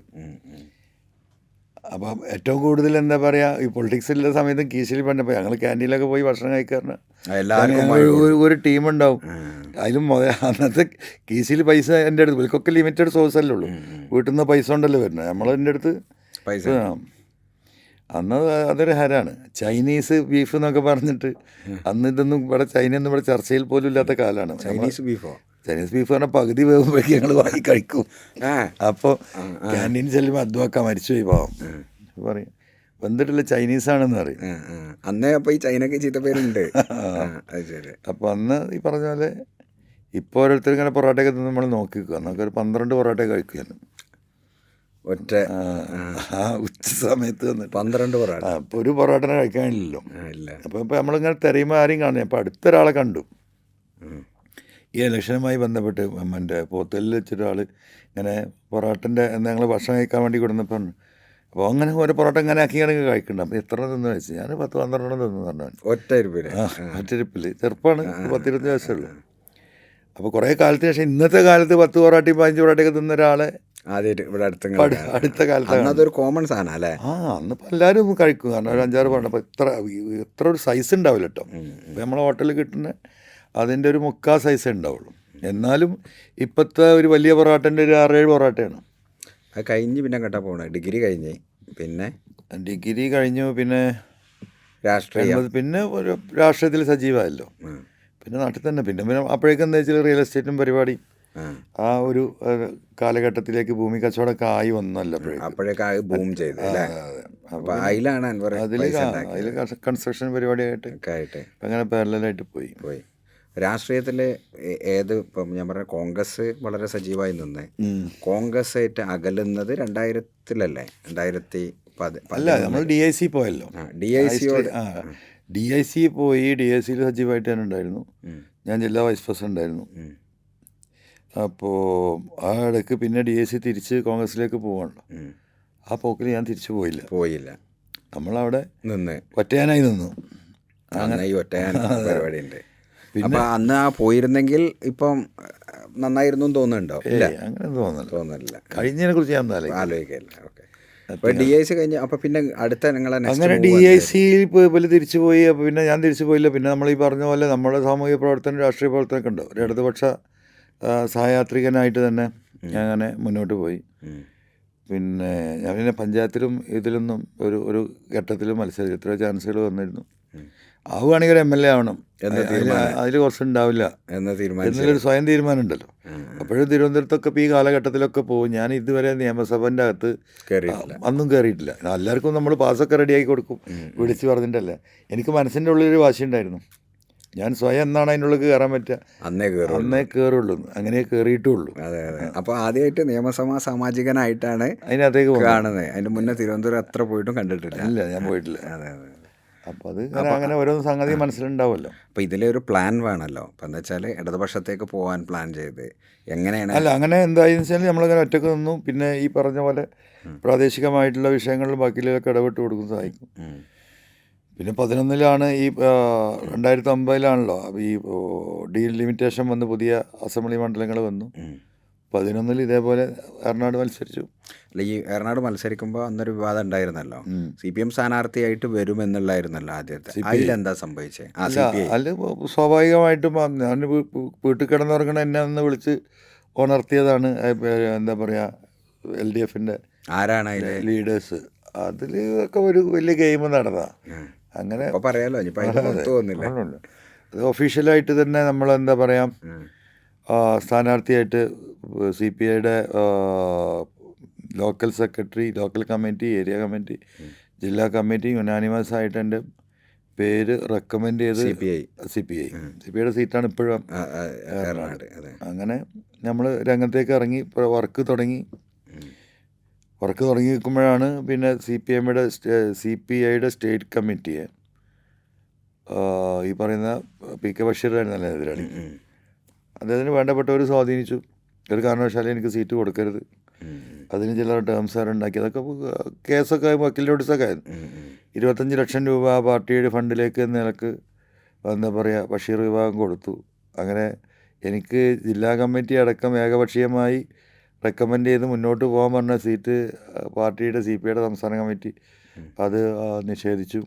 ഞാൻ മുന്നോട്ട് തന്നെ പോയി.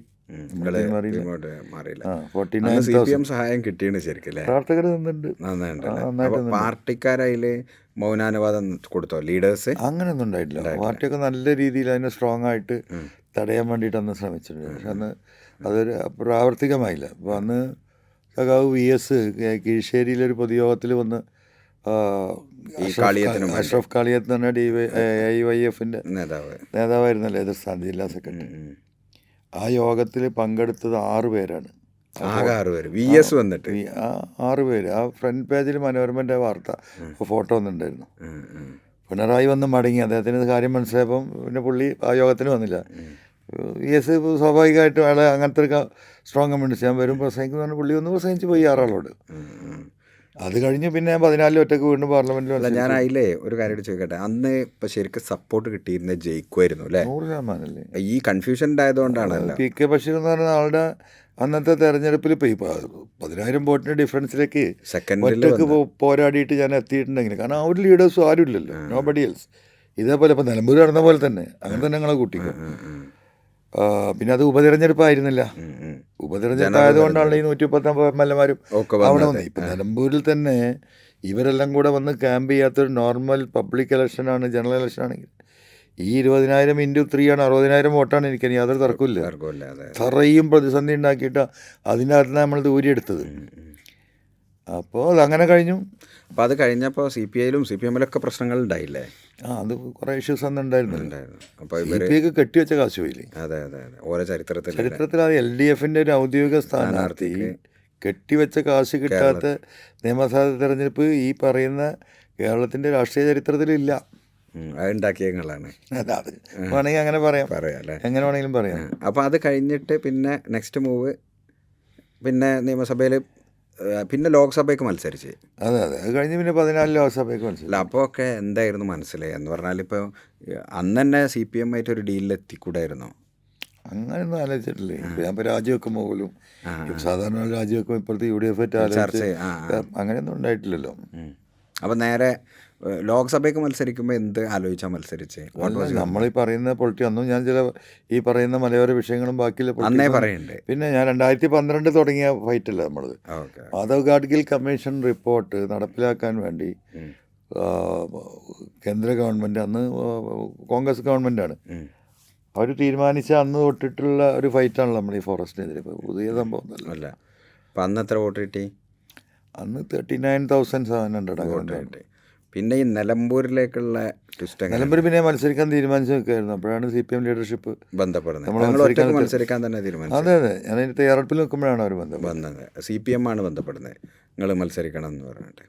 അപ്പോൾ അതിലെ എങ്ങനെയൊക്കെയായിരുന്നു അതിലൊരു ഇപ്പം ജയിക്കും എന്നുള്ളൊരു തോന്നലുണ്ടാകാനുള്ള കാരണം? അല്ല, അത് നമ്മളൊരു കോൺഫിഡൻസ്. കാരണം ഈ എറണാട്, നിലമ്പൂർ, വണ്ടൂർ, തിരുവമ്പാടി, ആര്യാടൻ്റെ മണ്ണ്. അല്ല, അതന്ന് എനിക്ക് അത്ര ഒരു സംഭവമായിട്ട് അന്നും എനിക്ക് തോന്നിയിട്ടില്ലായിരുന്നു. കാരണം ആര്യാടിനെതിരെ നമ്മൾ ഈ DIC മത്സരിക്കാൻ നന്നായിരുന്നു, മനസ്സിലായില്ലേ? പക്ഷേ DIC തിരിച്ച് കോൺഗ്രസിലേക്ക് പോയി. അല്ലെങ്കിൽ അന്ന് മത്സരിച്ചാൽ ജയിക്കാൻ പറ്റുമെന്ന് വിശ്വസിച്ചാളാണ് ഞാൻ. എനിക്ക് ഈ 16 വരെ കാത്തിരിക്കേണ്ടി വന്നത്. അല്ലെങ്കിൽ അന്നത്തെ DIC-യിൽ നിലനിൽക്കുകയാണെങ്കിൽ അന്ന് നിലമ്പൂരിൽ മത്സരിക്കായിരുന്നു. അപ്പോൾ മത്സരിക്കാൻ കഴിയുക നമ്മൾ ഇത്രയും കോണ്ടാക്ട്സും കാര്യങ്ങളും ഇല്ലേ. അപ്പോൾ ആദ്യം ഞാൻ എറണാട് മത്സരിച്ചപ്പോൾ ഒരു എറണാടുകാരൻ മാത്രമായിരുന്നു. നിലമ്പൂർ മത്സരിച്ചപ്പോൾ തന്നെ ഒരു നിലമ്പൂർക്കാരനായി. അതൊന്നുമില്ല. നമ്മളിപ്പോൾ ഇങ്ങനെ നോക്കിയാൽ ഒരു 10-15 മണ്ഡലങ്ങളിൽ നമ്മളുടെ വ്യക്തിബന്ധം, അതിൽ 5-8 മണ്ഡലങ്ങളിൽ ഇപ്പം നിലമ്പൂരിലാണ് എന്താണ് സംഭവിച്ചത്, എറണാടിൽ എന്ത് സംഭവിച്ചോ അത് തന്നെ സംഭവിപ്പിക്കാൻ നമുക്ക് കഴിയുമെന്ന് വിശ്വസിക്കുന്നതാണ്. 10-15 മണ്ഡലങ്ങളിൽ, മനസ്സിലായില്ലേ? ഈ എറണാടോടെ പിന്നെ CPM ആയല്ലോ അല്ലേ? അനുഭാവിയായി. അനുഭാവി പറഞ്ഞാൽ പിന്നെ CPM-ൻ്റെ ഭാഗമായല്ലോ. അവിടെ മെമ്പർഷിപ്പ് ഒന്നും എടുത്തില്ല. അതെടുത്തിട്ടില്ല. അതെന്തോ എടുക്കാഞ്ഞിരുന്നു? ഓല ആവശ്യപ്പെട്ടിട്ടില്ല. അല്ല, അബ്ദുറഹ്മാൻ എടുത്തല്ലോ. അല്ല, അബ്ദുറഹ്മാൻ എനിക്കതെടുക്കാൻ അന്നും ചില പ്രശ്നങ്ങളുണ്ടായിരുന്നു. എന്തായിരുന്നു ആ പ്രശ്നം? അല്ല, നമ്മൾ ഒരു കമ്മ്യൂണിസ്റ്റ് ആശയം പൂർണ്ണമായും ഉൾക്കൊണ്ടില്ല. ആരും ഇപ്പോഴത്തെ സഖാക്കൾക്ക് പോലും കമ്മ്യൂണിസം എന്താണെന്ന് അറിയില്ല. പക്ഷെ ആ പാർട്ടിക്കുള്ള ഒരു ബേസിക് ആയിട്ടുള്ള നല്ല കാര്യങ്ങൾ എന്ന് പറഞ്ഞാൽ ഒരു തൊഴിലാളി അധിഷ്ഠിത രാഷ്ട്രീയം എന്ന് പറഞ്ഞാൽ അതാണ് സോഷ്യലിസം. രണ്ടാമത് ഈ പറയുന്ന വർഗീയതയ്ക്കെതിരെ സെക്യുലറിസം. ഈ 2 സംഗതിയാണെന്ന് നമ്മുടെ രാജ്യത്തിനും ജനങ്ങൾക്കും ആവശ്യം. ഈ 2 നന്മയും ആ പാർട്ടിയിലുള്ളത് കൊണ്ടാണ് ആ പാർട്ടിയോട് അത്രയും ഞാൻ ഒട്ടി നിൽക്കുകയും നമ്മൾക്ക് ഈ 6-7 കൊല്ലം എന്ത് ഒരാൾക്ക് അതിന് സംഭാവന ചെയ്യാൻ കഴിയുമോ ആ പാർട്ടിയുടെ വളർച്ചയ്ക്ക് വേണ്ടിയിട്ട്. 10,000 കണക്കിന് ശത്രുക്കളെ ഉണ്ടാക്കിയില്ലേ. ഇപ്പോഴും UDF-കാരുടെ പലരുടെയും പ്രശ്നം എന്താണ്? അന്ന് നമ്മൾ ഈ പാർട്ടിക്കും വേണ്ടിയും നിലപാടെടുത്തതല്ലേ. അപ്പോൾ സ്വാഭാവികമായിട്ടും ആ 2 ആശയങ്ങൾ ഈ പാർട്ടിയിൽ നിന്ന് കൈമാശം വന്ന് പോയി. അത് ഈ പിണറായി എന്ന് പറയുന്ന ഒറ്റ വ്യക്തിയുടെ അദ്ദേഹത്തിൻ്റെ കുടുംബ താല്പര്യം, അദ്ദേഹത്തിൻ്റെ പേഴ്സണൽ ഇൻട്രസ്റ്റിൻ്റെ പേരിലാണ്. ഈ കമ്മ്യൂണിസ്റ്റ് പാർട്ടിയിലേക്ക് വരുമ്പോഴേ ആരായിട്ടൊക്കെ വ്യക്തിബന്ധങ്ങൾ ഉണ്ടാക്കി? ആദ്യം വിജയരാഘവനായിട്ടൊക്കെ നല്ല ബന്ധമാണ് ഞാൻ കേട്ടത്. എല്ലാവരും ബന്ധമുണ്ട്, നല്ല ബന്ധം. പ്രത്യേകിച്ച് വിജയരാഘവനാണ്. ഈ പിണറായിനായിട്ടുള്ള ആദ്യത്തെ ഓർമ്മ എങ്ങനെ? ഇപ്പോൾ അൻവർ പിണറായിനെ കാണുന്നതും ഇപ്പം നിങ്ങൾ പിന്നീട് പിതാവിനെ പോലെയാണെന്നൊക്കെ പറഞ്ഞല്ലോ, പിന്നെ ഭയങ്കര ക്ലോസ് ആയി നിങ്ങൾ പിണറായിൻ്റെ അടുത്ത്. ഞാൻ കേട്ടിട്ടുണ്ട് ക്ലിഫ് ഹൗസിലേക്ക് ഏതോ ഒരു പ്രത്യേക വാതിൽ അൻവറിനെ ഇനി എന്നൊക്കെ പറയുന്നത് കേൾക്കണം. ഞാനങ്ങനെ ഓവറായി പോയി എന്താ പറയുക ഇടപെടുകയല്ല. ഞാൻ രാഷ്ട്രീയം പറയും, രാഷ്ട്രീയമായിട്ട് നമ്മൾ കാണുന്ന കാര്യങ്ങൾ ഡിസ്കസ് ചെയ്യും, പോയിട്ട് പറയാറുണ്ട്. ചില കാര്യങ്ങൾ വീട്ടിൽ പോയിട്ടാണ് പറഞ്ഞത്, ചിലത് ഓഫീസിൽ നിന്നായിരിക്കും പറഞ്ഞത്, ചിലത് നിയമസഭാ സമ്മേളനം നടക്കുമ്പോഴായിരിക്കും. അല്ല, പിണറായിനായിട്ടുള്ള ആദ്യത്തെ ഓർമ്മ ആദ്യം എവിടെ ഞങ്ങൾ കാണുന്നത്, മുപ്പരങ്ങളോട് സംസാരിക്കുന്നത്? അവിടെ ആ യാത്രൻ്റെ ഭാഗമായി വന്നപ്പോൾ പറഞ്ഞല്ലോ അൻവറിനോട് ആദ്യമായിട്ട് കാണുന്നത് ഞാൻ 11 മത്സരിച്ചില്ലേ, 11 മത്സരിച്ച് ആ തെരഞ്ഞെടുപ്പ് റിസൾട്ട് കഴിഞ്ഞിട്ട് എന്നെ കാണണമെന്ന് പറഞ്ഞ് അന്ന് TP രാമകൃഷ്ണൻ സഖാവാണ് കോഴിക്കോട് ജില്ലാ സെക്രട്ടറി. അങ്ങനെ പുള്ളിനെ അത് വിളിച്ച് പറഞ്ഞിട്ട് കോഴിക്കോട് ഗസ്റ്റ് ഹൗസിൽ വെച്ചിട്ടാണ് ആദ്യമായിട്ട് നിങ്ങളെ കാണണമെന്ന് പറഞ്ഞിട്ട്. എന്താണ് എറണാകുളത്തിൽ നടന്നത്, എന്താണ് നമ്മുടെ പൊളിറ്റിക്സ്, എങ്ങനെയാണ് ഇത്ര വോട്ട് പിടിച്ചത് എന്നൊക്കെ അറിയാനുള്ളൊരു ആകാംക്ഷയിൽ അന്ന് വിളിച്ച് കുറേ നേരം സംസാരിച്ച്. അപ്പോൾ മലപ്പുറത്തിൻ്റെ പൊളിറ്റിക്സ് നമ്മുടെ കാഴ്ചപ്പാടൊക്കെ നിങ്ങൾ പറഞ്ഞു കൊടുത്തു. അത് 11 തന്നെയാണത്. 11 ഏപ്രിലായിരുന്നു ഇലക്ഷൻ. ഇതൊന്ന് 11 അവസാനിക്കുന്ന ഒരു 3-4 മാസം കഴിഞ്ഞിട്ടാണ് അന്നാണ് ആദ്യമായിട്ട് കാണുന്നത്, അന്നാണ് സംസാരിക്കുന്നത്. പിന്നെ ആ റിലേഷൻ അങ്ങനെ കണ്ടിന്യൂ ചെയ്തിട്ടൊന്നും ഉണ്ടായിരുന്നില്ല, കാരണം ഞാൻ എപ്പോഴും ഇങ്ങനെ ഒറ്റനായി നടക്കല്ലേ. പിന്നെ 14 ഇലക്ഷൻ വന്ന സമയത്ത്, പാർലമെൻറ്റ് ഇലക്ഷൻ വന്ന സമയത്ത് ഞാൻ മുന്നോട്ട് പോകുകയെന്ന് പറഞ്ഞപ്പോൾ അത് നിർബന്ധപൂർവ്വം അത് ഒഴിവാക്കാൻ വേണ്ടിയിട്ട് വലിയ ശ്രമം നടന്നു. അങ്ങനെ കൊടിയേരി സഖാവ് എന്നെ കാണാൻ വേണ്ടി വീട്ടിലേക്ക് വരികയാണ്, വിഡ്രോ ചെയ്യണമെന്ന് പറഞ്ഞു. അപ്പോൾ ഞാൻ പറഞ്ഞു വീട്ടിലേക്ക് വരാൻ പറ്റില്ല എന്ന് പറഞ്ഞാണ്. അല്ല, വീട്ടിൽ വന്ന് കാണുമെന്ന് പറഞ്ഞു. അപ്പം വീട്ടിൽ വന്ന് കണ്ടാൽ എന്താ, ഞാൻ എന്തായാലും ഒഴിയാൻ ഉദ്ദേശിക്കുന്നില്ല. പിന്നെ കൊടിയേരി സഖാവിനെ പോലത്തെ ഒരാൾ വീട്ടിൽ വന്നിട്ട് ഞാൻ ഒഴിയാഞ്ഞാൽ പിന്നെ ഉണ്ടാകുക നമ്മളെ ഫാൻ അസോസിയേഷൻ കൊടിയേരി ഒന്ന് കാല് പിടിച്ചു എന്നിട്ടും അൻവർ ഒഴിഞ്ഞില്ല എന്നൊക്കെ പറഞ്ഞു. അതൊരു മോസ്റ്റ് ഡാമേജിങ് ന്യൂസ് ആയിരിക്കും അദ്ദേഹത്തിനും എനിക്കൊന്നും അത് ചിന്തിക്കാൻ പറ്റാത്ത. അപ്പം ഞാൻ പുള്ളി വീട്ടിൽ വരാൻ പറഞ്ഞപ്പോൾ ഞാൻ വീട്ടിൽ നിന്ന് ഓടിയാണ് വീട്ടിൽ ഞാൻ അരീക്കോട് നിന്ന് കാണാമെന്നാണ്. അങ്ങനെ അരീക്കോട് നിന്ന് അന്നത്തെ PSC ചെയർമാൻ സലാഹുദ്ദീൻ മക്കീലിൻ്റെ വീട്ടിൽ നിന്നാണ് കാണുന്നത്. അപ്പോൾ കാര്യങ്ങൾ പറഞ്ഞു. അപ്പോൾ ഞാൻ പറഞ്ഞു എനിക്കിനി ഒരിക്കലും പിന്തിരിയാൻ കഴിയില്ല. അപ്പോൾ അന്നത്തെ നമ്മൾക്കുള്ള ഒരു പൊളിറ്റിക്കൽ ഓഫറുകൾ ചിലത് പറഞ്ഞു, നമ്മൾ കൂടെ നിൽക്കണം, ഇന്നത് തരാൻ പറഞ്ഞു. ഏതായാലും അത് വാങ്ങിയാൽ എന്തായാലും എനിക്ക് പിന്മാറാൻ പറ്റില്ല, അതിന് വേണ്ടിയിട്ട് മത്സരിച്ചു. അപ്പോൾ അന്ന് പറഞ്ഞൊരു കാര്യം എനിക്ക് ഇപ്പോഴും ഓർമ്മയുണ്ട്. അപ്പം എന്നോട് പറഞ്ഞു, അൻവറേ, നിലമ്പൂർ, വണ്ടൂർ, ഏറനാട്, തിരുവമ്പാടി ഇവിടെയൊക്കെ നിങ്ങൾ എന്തെങ്കിലുമൊക്കെ ചെയ്യുമോ, ഞങ്ങൾക്ക് അറിയാം. പക്ഷേ ഈ മാനന്തവാടി എന്ന് പറഞ്ഞാൽ എവിടെയാണ് നിങ്ങൾ മനസ്സിലാക്കിയത്? അങ്ങ് കർണാടക കുട്ട വരെ പോകണം, 300-200 കിലോമീറ്റർ ഇവിടെ. അവിടെയൊക്കെ എങ്ങനെ നിങ്ങൾ വർക്ക് നടത്തും? ഒരു ആകാംക്ഷ പറഞ്ഞു. അപ്പം ഞാൻ പറഞ്ഞ ബേജാറുണ്ട്, അതെങ്ങനെയെങ്കിലൊക്കെ നടക്കും, ഒപ്പിച്ചോളൂ, കുട്ടയിലും എൻ്റെ പോസ്റ്റർ ഉണ്ടാവും എന്ന് പറഞ്ഞാണ്.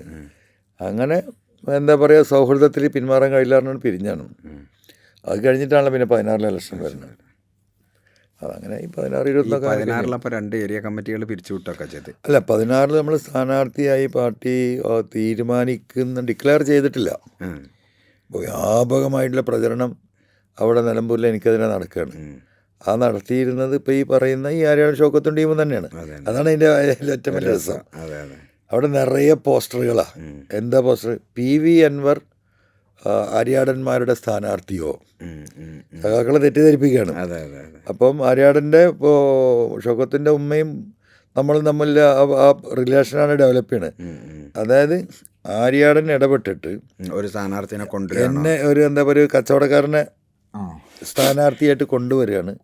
അത് ആര്യാടനെ ജയിക്കാൻ വേണ്ടിയിട്ട്, സഖാക്കളെ പറ്റിക്കാൻ വേണ്ടിയിട്ട് പാർട്ടി ലീഡേഴ്സിൻ്റെ അടുത്ത് പൈസ വാങ്ങിയിട്ട് എന്നെ സ്ഥാനാർത്ഥിയാക്കിയതാണ് എന്നുള്ള നരേഷനാണ് ഇവർ സൃഷ്ടിച്ചത്. അതിൽ കുറേ സഖാക്കൾ കൊത്തി, കുറേ സഖാക്കൾ അതിൻ്റെ പിന്നാലെ പോയി. ഈ പറയുന്ന എടക്കര ഏരിയ കമ്മിറ്റി ഓഫീസ് പൂട്ടി, 2-3 ലോക്കൽ കമ്മിറ്റി ഓഫീസുകൾ പൂട്ടി, 25ഓളം ബ്രാഞ്ച് സെക്രട്ടറിമാർ രാജിവെച്ചു. പ്രകടനം നടന്നു അൻവറിനെതിരെ. പിന്നെ PV അൻവറിന് പ്രവേശനമില്ല എന്ന് പറഞ്ഞിട്ട് വലിയ ബാനറുകൾ ഇങ്ങനെ ഇൻഡു മാർക്കറ്റ് നിലമ്പൂർ മുഴുവൻ ബാനേഴ്സ് ഇറങ്ങി. ചുരുക്കി പറഞ്ഞാൽ CPM വലിയ പ്രതിസന്ധിയിലായി, എന്ത് ചെയ്യണമെന്ന് അറിയാതെ. അപ്പോൾ അവസാന ഘട്ടത്തിൽ എന്നെ വിളിച്ച് ചോദിച്ചു എന്താ വേണ്ടത്. പിൻവലിക്കണോന്ന് ചോദിച്ചേ? അല്ല, ഡിക്ലെയർ ചെയ്തിട്ടില്ല, ഡിക്ലെയർ ചെയ്യാൻ പോവാണ്. Okay okay. ഇത്രയും രൂക്ഷമായ പ്രശ്നമല്ലേ. അപ്പം ഞാൻ ഒറ്റ വാക്ക് പറഞ്ഞു, എന്നെ വിശ്വാസം ഉണ്ടെങ്കിൽ പ്രഖ്യാപിക്കാം, ഇതിനെ മറികടന്ന് ഞാൻ കേരളത്തിൻ്റെ നിയമസഭയിൽ ഞാൻ എത്തും. അത് നിങ്ങൾക്ക് ഉറപ്പ് തരാം. ഞാൻ പറഞ്ഞു. അന്ന് കൊടിയേരി സഖാവിനോടും പറഞ്ഞു, മുഖ്യമന്ത്രി പിണറായി സഖാവിനോടും പറഞ്ഞു, നിങ്ങളുടെ കുപ്പായത്തിലൊരു കറുത്ത പുള്ളി ഒരാൾക്കും ആ വിഷയം കൊണ്ടുണ്ടാവില്ല. ഞാൻ എൻ്റെ ഈ പറയുന്ന പോലെ കൊക്കിൽ ജീവൻ ഉണ്ടെങ്കിൽ നിയമസഭയിൽ ഞാൻ എത്തും, ഇതൊന്നും നോക്കേണ്ട, അത് ഞാൻ മാനേജ് ചെയ്യുന്നതാണ്. അന്ന് എനിക്കുണ്ടായിരുന്ന കോൺഫിഡൻസ് പറഞ്ഞാൽ അന്ന് തെരഞ്ഞെടുപ്പിൽ 43 ദിവസത്തെ ഗ്യാപ്പ് ഉണ്ടായിരുന്നു. അപ്പോൾ ഒരു എന്താ പറയുക, 1 മാസം സഖാക്കളെ തെറ്റിദ്ധരിപ്പിക്കപ്പെട്ടാണല്ലോ, ശരിയല്ലല്ലോ. തെറ്റിദ്ധരിപ്പിക്കപ്പെട്ടതാണ് എന്ന് അവർക്ക് മനസ്സിലാക്കി കൊടുക്കാൻ 2-3 ആഴ്ച ഉണ്ടെങ്കിൽ എന്നെ കൊണ്ട് കഴിയുമെന്ന് എനിക്കറിയാം. അങ്ങനെ നമ്മൾ ഫൈറ്റ് ചെയ്തിട്ടാണ് ആദ്യം ജയിക്കുന്നത്. ഈ പറഞ്ഞ PV അൻവർ മുർദാബാദ്, PV അൻവർ ഗോ ബാക്ക് എന്ന് വിളിച്ച അതേ സഖാക്കളെ കൊണ്ട് 30 ദിവസം കഴിഞ്ഞപ്പോൾ PV അൻവർ സിന്ദാബാദ് ഞാൻ വിളിപ്പിച്ചു. അവർക്ക് കാര്യം ബോധ്യപ്പെട്ടു. ആര്യാടനും ടീമും നടത്തിയ ഈ നരേശനും ഈ പറയുന്ന പ്രചരണവും അടിസ്ഥാനരഹിതമായിരുന്നു എന്ന് അവർക്ക് മനസ്സിലായി. ആ സഖാക്കൾ തന്നെയല്ല എപ്പോഴും എനിക്ക് വോട്ട് ചെയ്ത്. അല്ല, ഒന്ന് ലീഡേഴ്സിന് ആർക്കും പൈസയൊക്കെ കൊടുത്തോ? 100 റുപ്യ ഇപ്പം ഈ നമ്മൾ എന്തെങ്കിലും പറയാൻ പറ്റില്ല. ഇപ്പോഴും അതെ, കമ്മ്യൂണിസ്റ്റ് പാർട്ടിയെ സംബന്ധിച്ച് എൻ്റെ കയ്യിൽ നിന്ന് ഈ ലീഡർഷിപ്പിൽ നിന്ന് ഒരാളും ഒരു കാലിച്ചായ പോലും ഇതുവരെ ആ ഒരു ലെവലിൽ സ്നേഹത്തിന് സൗഹൃദത്തിൻ്റെ പേരിൽ ഇപ്പം നമ്മൾ ഹോട്ടലിൽ കയറിയ ആരായാലും ബില്ല് കൊടുക്കില്ല. അതിനപ്പുറമുള്ള പിന്നെ ഈ പറയുന്നതിൽ അതൊന്നും ഒക്കെ ഇപ്പം ഈ സഖാവ് വിജയരാഘവനെ കുറിച്ച് എന്തൊക്കെയാണ് പറഞ്ഞുണ്ടാക്കില്ല എനിക്ക്. ഞാനൊക്കെ കേട്ടാണ്. ഒരടിസ്ഥാനമില്ല. കേരളത്തിൽ സത്യത്തിൽ ഈ മലബാറിൽ, പ്രത്യേകിച്ച് ഈ മലപ്പുറത്ത് ഈ പറയുന്ന ജലീലായാലും ഞാനായാലും അബ്ദുറഹ്മാനായാലും ഇപ്പം ലില്ലീസായാലും ഇപ്പോൾ അവസാനം KP മുസ്തഫ ആയാലും നമ്മളൊക്കെ എന്ന് വെച്ചാൽ ഇവിടെ മലപ്പുറം ജില്ലയിൽ അപ്പർ ഹാൻഡ് പൊളിക്കണമെങ്കിൽ, UDF അപ്പർ ഹാൻഡ് പൊളിക്കണമെങ്കിൽ ഇത്തരത്തിലുള്ള എന്താ പറയുക പ്രാദേശികമായിട്ട് ഇടപെടാൻ കഴിയുന്ന ആളുകളെ കൊണ്ടുവന്ന് രാഷ്ട്രീയത്തിൽ ഇറക്കിയാലേ നടക്കുകയുള്ളൂ എന്ന് ഗഹനമായി പഠിച്ച ഒരാളാണ്. അതിൻ്റെ അടിസ്ഥാനത്തിൽ രാഷ്ട്രീയമായിട്ടുള്ള അദ്ദേഹത്തിൻ്റെ ഇടപെടൽ തന്നെയാണ്. പിന്നെ അദ്ദേഹം അതിൻ്റെ പേരിൽ ഒരുപാട് ചീത്തപ്പേര് കേട്ടിട്ടുണ്ട്. എൻ്റെ അടുത്ത് പൈസ വാങ്ങി, അബ്ദുറഹ്മാൻ്റെ അടുത്ത് വാങ്ങി, ഒരു കാലിച്ചായ പോലും വിജയരാഘവൻ 25 ലക്ഷം റുപ്യ കൊടുത്തതൊക്കെ ഞങ്ങൾ ആ കാലഘട്ടത്തിൽ അതൊക്കെ പിന്നെ എളുപ്പമല്ലേ പറയാൻ. ആ സാധുവൊന്നും നമ്മുടെ അടുത്ത് ഒരു കാലിച്ചായ പോലും വാങ്ങി കുടിച്ചിട്ടില്ല. അതൊരു വസ്തുതയാണ്. നമ്മളത് ഉള്ളതുപോലെ പറഞ്ഞാൽ. എന്നിട്ട് പിന്നെ അത് കഴിഞ്ഞു, ഇപ്പം ജയിച്ചു, ഇപ്പം അവിടെ ഇവരുടെ കാലം അവസാനിച്ചു. പിന്നീട് പാർട്ടിയുടെ ഒരു മുഖമായി അൻവർ മാറുമ്പോൾ എപ്പോഴെങ്കിലും ഇത് തിരിച്ചു പറയേണ്ടി വരുമെന്ന് തോന്നിയിട്ടേ ഇല്ലേ? ഒരിക്കലും തോന്നിയിട്ടില്ല. ഞാൻ എൻ്റെ ജീവിതത്തിൽ ചെയ്ത ഏറ്റവും വലിയ ഒരു വിഡ്ഢിത്തമായി എനിക്ക് തോന്നി. വിഡ്ഢിത്തമായിട്ട് ഇപ്പം തോന്നുന്നത്. എന്നോടെല്ലാവരും പലപ്പോഴും ഉപദേശിക്കലുണ്ട്, നിങ്ങൾ ഈ പരിധി വിട്ട ആത്മാർത്ഥ നിങ്ങളെ കാര്യങ്ങൾ നോക്കണം കേട്ടോ എന്നൊക്കെ ഒന്നു പറയുമ്പോൾ, ഞാൻ ആ പാർട്ടിയിൽ ഒരാളെ പോലും ജില്ലയിൽ എനിക്ക് വേണ്ടി ഉണ്ടാക്കിയില്ല. ഒരു ഗ്രൂപ്പിനും ഞാൻ എന്താ പറയുക, ഗ്രൂപ്പിനും സൈഡ് ലൈൻ ചെയ്തില്ല. നിലമ്പൂരിൽ തന്നെ ഇവരടിയിൽ ഇന്നർ ഗ്രൂപ്പ്സും ഒക്കെ 2-3 ഇവരൊക്കെ ഞാൻ കോമൺലി ഞാൻ മാനേജ് ചെയ്ത് എപ്പോഴും ഒരുമിച്ച് നിർത്തിയേ പോയിട്ടുള്ളൂ. എൻ്റെ കൂടെ നിന്നിരുന്ന എൻ്റെ ടീമിനെ, അതായത് എന്നോടൊപ്പം ഈ പാർട്ടി സഹകരിച്ച് വന്ന പലരെയും, 1000 ചില്ലാനം കുടുംബമാണ് നിലമ്പൂരിൽ. ഞാൻ പാർട്ടിയിൽ വന്ന് 6 മാസം കഴിയുമ്പോൾ കൊടിയേരി സഖാവ് നിലമ്പൂരിൽ വന്നിട്ട് 1000 ചില്ലാനം കുടുംബം. അങ്ങനെ ഒപ്പം നമ്മളെ എന്താ പറയുക, അത്ര റൈറ്റ് ഹാൻഡായി നിന്നവരെ മുഴുവൻ നമ്മൾ സഖാക്കളാക്കി. സത്യത്തിൽ ഇപ്പം അത് ഒരിക്കലും നമ്മൾ ഇങ്ങനെ ഒരു എന്താ പറയുക ചതിയിലേക്ക് ഈ രാഷ്ട്രീയത്തെ അവർ കൊണ്ടുപോകും എന്ന് നമ്മൾ ആലോചിക്കുന്നില്ല. അപ്പോൾ ഈ നിമിഷം കമ്മ്യൂണിസ്റ്റ് പാർട്ടിയിൽ എനിക്കൊരു പ്രശ്നമില്ലല്ലോ. ഞാൻ എപ്പോഴും പ്രിയപ്പെട്ട സഖാക്കളെ എന്ന് പറയാതെ ഒരു പൊതുയോഗത്തിൽ ഞാൻ പ്രസംഗിക്കാറില്ല. കാരണം ഇപ്പോഴും എൻ്റെ വിഷയമുണ്ടായത് എന്താ പറയുക പിണറായി ആയിട്ടാണ്. ഇപ്പോഴില്ല, അതാണ് ഈ പിണറായിസ് എന്ന് പറയുന്നത്. അതാണ് ഈ പാർട്ടിയെ കാർന്നു നിന്നുകൊണ്ടിരിക്കുന്നത്. അതാണ് ഈ പാർട്ടിയിൽ നിന്ന് ആളുകളെ അകറ്റിക്കൊണ്ടിരിക്കുന്നത്. അതാണ് ഈ തൊഴിലാളി വർഗ പ്രസ്ഥാനത്തെ നശിപ്പിച്ചത്. അതിലേ നിങ്ങൾക്ക് ഇപ്പോൾ അതിൽ റിഗ്രറ്റ് ഉണ്ട് എന്ന് വെച്ചാൽ? എനിക്ക് ഒരു റിഗ്രറ്റ് ഉണ്ട്. എന്തുകൊണ്ട് ഞാൻ അങ്ങനെ ചെയ്യാൻ പാടില്ലായിരുന്നു എന്നിപ്പോൾ ഞാൻ റിഗ്രറ്റ് ചെയ്യുന്നുണ്ട്. മനസ്സിലായി? കാരണം അങ്ങോട്ടേക്ക് കൊടുത്ത പലരെയും എനിക്ക് തിരിച്ച് കിട്ടിയിട്ടില്ല. പക്ഷേ അതിലപ്പുറമുള്ള ആളുകൾ വേറെ വന്നു, അത് വേറെ കാര്യം. അതിനെ മറികടന്നു. മനസ്സിലായില്ലേ? അത് നമ്മളൊരു എന്താ പറയുക ആത്മവിശ്വാസത്തിൻ്റെയും വിശ്വാസത്തിൻ്റെയും വിഷയമാണ്. പക്ഷേ ഞാൻ അങ്ങനെ ഒരു തെറ്റ് ചെയ്തു, അങ്ങനെ ഒരു പാളിച്ച. സോഷ്യൽ മീഡിയ ഇടപെടലുകൾ ഉണ്ടല്ലോ, അതിനെക്കുറിച്ച് ഇപ്പോൾ റിഗ്രറ്റ് ഉണ്ടോ? ഒരു റിഗ്രറ്റില്ല. അന്നിപ്പോൾ എഴുതിയ സാധനങ്ങളൊക്കെ ഇപ്പോഴും എടുത്തു പോകും CPM. അന്നത്തെ എൻ്റെ ബോധ്യങ്ങളാണ് ഞാൻ എഴുതിയിട്ടുള്ളത്. അതിലൊന്നും ഒരു റിഗ്രറ്റും ഇല്ല. അല്ലെങ്കിൽ എന്തെങ്കിലും ഒരു സ്വാർത്ഥ താല്പര്യത്തിന് വേണ്ടിയിട്ട് ഞാൻ എഴുതിയിട്ടില്ല. അന്ന് എൻ്റെ മനസ്സിൽ തോന്നിയ എനിക്ക് ഫീൽ ചെയ്ത കാര്യങ്ങൾ നമ്മൾ എഴുതിയിട്ടുള്ളതും പറഞ്ഞിട്ടുള്ളതും എല്ലാ കാര്യങ്ങളും. ഒന്ന് ഇപ്പം ഇനിയുള്ള ഒരു പ്രധാനപ്പെട്ട സാധനം അപ്പം നിങ്ങൾ തിരഞ്ഞെടുപ്പിൽ കുറേ പൈസ ചിലവാക്കുന്നുണ്ടല്ലോ. അപ്പം ഇവിടെ ഏറനാട് നിങ്ങൾ പൈസ കുറേ പോയി, ലോക്സഭാ ഇലക്ഷനിൽ മത്സരിപ്പോൾ വലിയ പൈസ പോയി, ഇപ്പം ഈ നിലമ്പൂർ പിന്നെ നിങ്ങളെ സ്ഥാനാർത്ഥിയായി മത്സരിച്ചപ്പോൾ അന്ന് ഇടതുപക്ഷം സഹായിച്ചിരുന്നോ സാമ്പത്തികമായി, അതോ നിങ്ങളെ കാശ് തന്നെ ആയിരുന്നോ? അല്ല, ചെറിയ സഹായങ്ങളൊക്കെ ഒരു പാർട്ടി ചെയ്തിട്ടുണ്ട്. ബാക്കി അപ്പോൾ ഇതുവരെ എത്ര പൈസ ഇലക്ഷനിൽ ചിലവാക്കിയിട്ടുണ്ടാവും എന്നൊരു ധാരണ ഉണ്ടോ? അല്ല, ഒരു പൈസ ആയിട്ട് പറയേണ്ട ഒരു വലിയ എമൗണ്ട് ഉണ്ടാവും അല്ലേ? അപ്പോൾ ഈ സാമ്രാജ്യം കട്ടിപ്പടുക്കാനുള്ള പൈസ ഉണ്ടാവും. അപ്പോൾ ശരിക്കും അത് നിങ്ങൾക്ക് ഒരു ലഹരിയാണോ? എന്താണ് അതിൻ്റെ ഒരു ചോദ്യം ഉണ്ടല്ലോ. അല്ല, അതിപ്പോൾ ഈ പറയുന്ന അറിയാം, ഇപ്പോൾ നമ്മളൊരു ഇൻബോൺ നമ്മളെ രക്തത്തിൽ ഉള്ള ഒരു കലർന്ന സാധനമാണ്. കാരണം പാരമ്പര്യമായിട്ട് വല്യപ്പാൻ്റെ കാലഘട്ടം തൊട്ട് ഈ പറഞ്ഞ മാതിരി ഇവരൊക്കെ ഈ ഒരു സാമൂഹ്യ രംഗത്ത് പോരാട്ടം നടത്തിയവരും ഇടപെട്ടവരാണ്. അതിൻ്റെ ഒരു ബ്ലഡ് ശരീരത്തിൽ ഉണ്ടാവുമായിരിക്കും. അതായിരിക്കും, മനസ്സിലായോ? അതുകൊണ്ടായിരിക്കും ഇപ്പം അതിനനുസരിച്ച് പൈസ ഉണ്ടാക്കുന്നുണ്ടോ? ഇല്ല, ഇപ്പം സത്യത്തിൽ ഈ പൊളിറ്റിക്സിൽ വന്ന ശേഷം നമുക്ക് അതിനും സമയം കിട്ടില്ല. ഇല്ലെങ്കിൽ ആഫ്രിക്കയിലോ അന്റാർട്ടിക്കയിലോ പോയിട്ടെങ്കിൽ നമ്മൾ ഈ ആഫ്രിക്ക പ്രോജക്റ്റിനെ കുറിച്ച് ഇപ്പോൾ കേരളത്തിൽ വലിയ ഒരു ചർച്ച ഉണ്ടായിരുന്നല്ലോ. അത് സത്യത്തിൽ എങ്ങനെയാണ് സിയറ ലിയോണിലെത്തണം? അല്ല, സിയറ ലിയോണിലെത്തിയത് പറഞ്ഞാൽ ഇവരെ ഈ പറയുന്ന പോലെ അതിൻ്റെ ഒരു പിന്നാമ്പുറത്തിലുള്ള ഒരു പ്രധാന കക്ഷിയാണ്, എന്നെ ആഫ്രിക്കയിൽ എത്തിച്ചതിൻ്റെ പ്രധാന കക്ഷിയാണ് ഈ ആര്യാടൻ ഷൗക്കത്ത്. അതൊക്കെയാണ് ആണ് എന്താ പറയുക, ഇവിടെ അവർ ബിസിനസ് ചെയ്യാൻ സമ്മതിക്കണില്ല. ഇവിടെ നമ്മളുണ്ടായിരുന്ന എല്ലാ ബിസിനസ്സിൻ്റെയും പിന്നാലെ പല എന്താ പറയുക വിവരാവകാശ പ്രവർത്തകരെന്നൊക്കെ പറഞ്ഞിട്ട് പലരെയും സൃഷ്ടിച്ചെടുത്ത് അനാവശ്യമായ കേസുകൾ നടത്തി കച്ചവടങ്ങൾ മുന്നോട്ട് കൊണ്ടുപോകാൻ കഴിയാത്ത, ഞാൻ MLA ആണതിന് മുമ്പുള്ള സ്ഥാപനങ്ങൾക്ക് നേരെയാണ് ഈ അറ്റാക്കുകൾ മുഴുവൻ വന്ന ലീഗൽ. അപ്പോൾ ഓരോന്നോരോന്ന് നമ്മൾ ഊരിയെടുത്ത് വരിക, കൊല്ലങ്ങൾ എടുക്കുകയാണ്. അപ്പം അതിൻ്റെ ഒരു നമ്പർ 1 ആൾ ആരിഫ് ഷൗക്കത്താണ്. മനസ്സിലായില്ലേ? അപ്പോൾ എങ്ങനെ സിയറ ലിയോണിലെത്തണേ അവിടുത്തെ? അല്ല, അപ്പം പിന്നെ നമ്മൾ ഗൾഫിനെ കുറിച്ച് ആലോചിച്ചപ്പോൾ ഗൾഫിലായാലും ഇപ്പോൾ ഈ പറഞ്ഞ പോലെ നമ്മളെ മലയാളികളും ബാക്കിയുള്ളതും ശത്രുക്കളെ നമുക്ക് ഇഷ്ടം പോലെ ഉണ്ടല്ലോ. അപ്പോൾ ഒരാൾക്കും എത്താൻ പറ്റാത്തൊരു സ്ഥലത്തിനെ കുറിച്ചുള്ള ആലോചനയുടെ ഭാഗമായിട്ടാണ് സിയറ ലിയോണിൽ ആഫ്രിക്കയിലെത്തണത്. പിന്നെ അവിടെ വന്ന് എന്തെങ്കിലും പരിപാടി ഒപ്പിച്ചാൽ അത് ഇവിടുത്തെ പോലെയല്ല, അവിടെ വളരെ ഈസിയാണ്. അവിടുത്തെ നിയമവും സംവിധാനമൊക്കെ അവിടുത്തെ ആളുകൾ തീരുമാനിക്കുന്നതാണ്.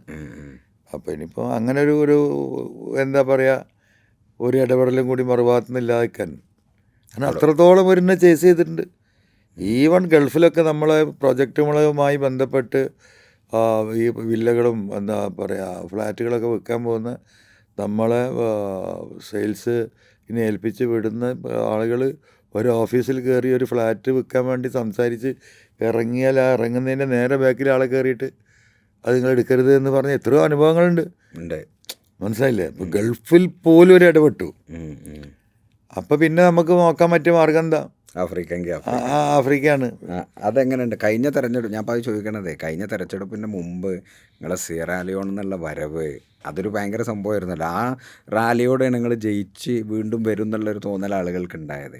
ഈ ആഫ്രിക്കയിൽ എന്തൊക്കെയായിരുന്നു അവിടുത്തെ ഒരു എക്സ്പീരിയൻസ്? കാരണം ആളുകൾക്ക് അറിയാൻ താല്പര്യം. അവിടെ ഭയങ്കര അവിടുത്തെ എക്സ്പീരിയൻസ് അവിടെ നിന്നപ്പോൾ ഈ ആഫ്രിക്കൻ കൺട്രീസ് മുഴുവൻ നമ്മൾ മൊത്തത്തിൽ പരിശോധിച്ച് നോക്കിയാൽ ഇപ്പോൾ നമ്മളുടെ ഡ്രഗ്സിൻ്റെ കാര്യം ഇപ്പോൾ ഇവിടെ നമ്മുടെ നാട്ടിൽ വളരെ സീരിയസ് ആയിട്ട് കഴിഞ്ഞ 2-3 വർഷമായിട്ട് നമ്മൾ പറയുന്നതും അനുഭവിക്കുകയും ചെയ്യാണ്. യഥാർത്ഥത്തിൽ ആഫ്രിക്കയിൽ പോകുമ്പോഴാണ് നമുക്ക് ഇത് എത്രമാത്രം ഭീകരമാണെന്ന് മനസ്സിലാക്കുന്നത്. ഈ പറയുന്ന വിദേശ രാജ്യങ്ങൾ, എസ്പെഷ്യലി യൂറോപ്യൻ കൺട്രീസ്, അമേരിക്കൻസ്, ഇപ്പോൾ ഏറ്റവും അവസാനമായിട്ട് ചൈനീസും അവിടെ ഉണ്ട്. ഇത് വളരെ എന്താ പറയുക പ്ലാൻ ചെയ്തിട്ട് ഒരു തലമുറയെ തന്നെ മയക്കുമരുന്ന് കൊടുത്തിട്ട് സൈഡ് ലൈൻ ചെയ്യപ്പെട്ടു അവിടെ. ഇപ്പോൾ ഈ പുതിയ തലമുറ ഇപ്പോൾ ഒരു ജനറേഷൻ ചെറുതായിട്ട് വരികയാണ്. എല്ലാവരും മയക്കുമരുന്നിന് അടിമയാണ്. ഒരാൾക്ക് എണീറ്റ് നിൽക്കാൻ ജീവനില്ല.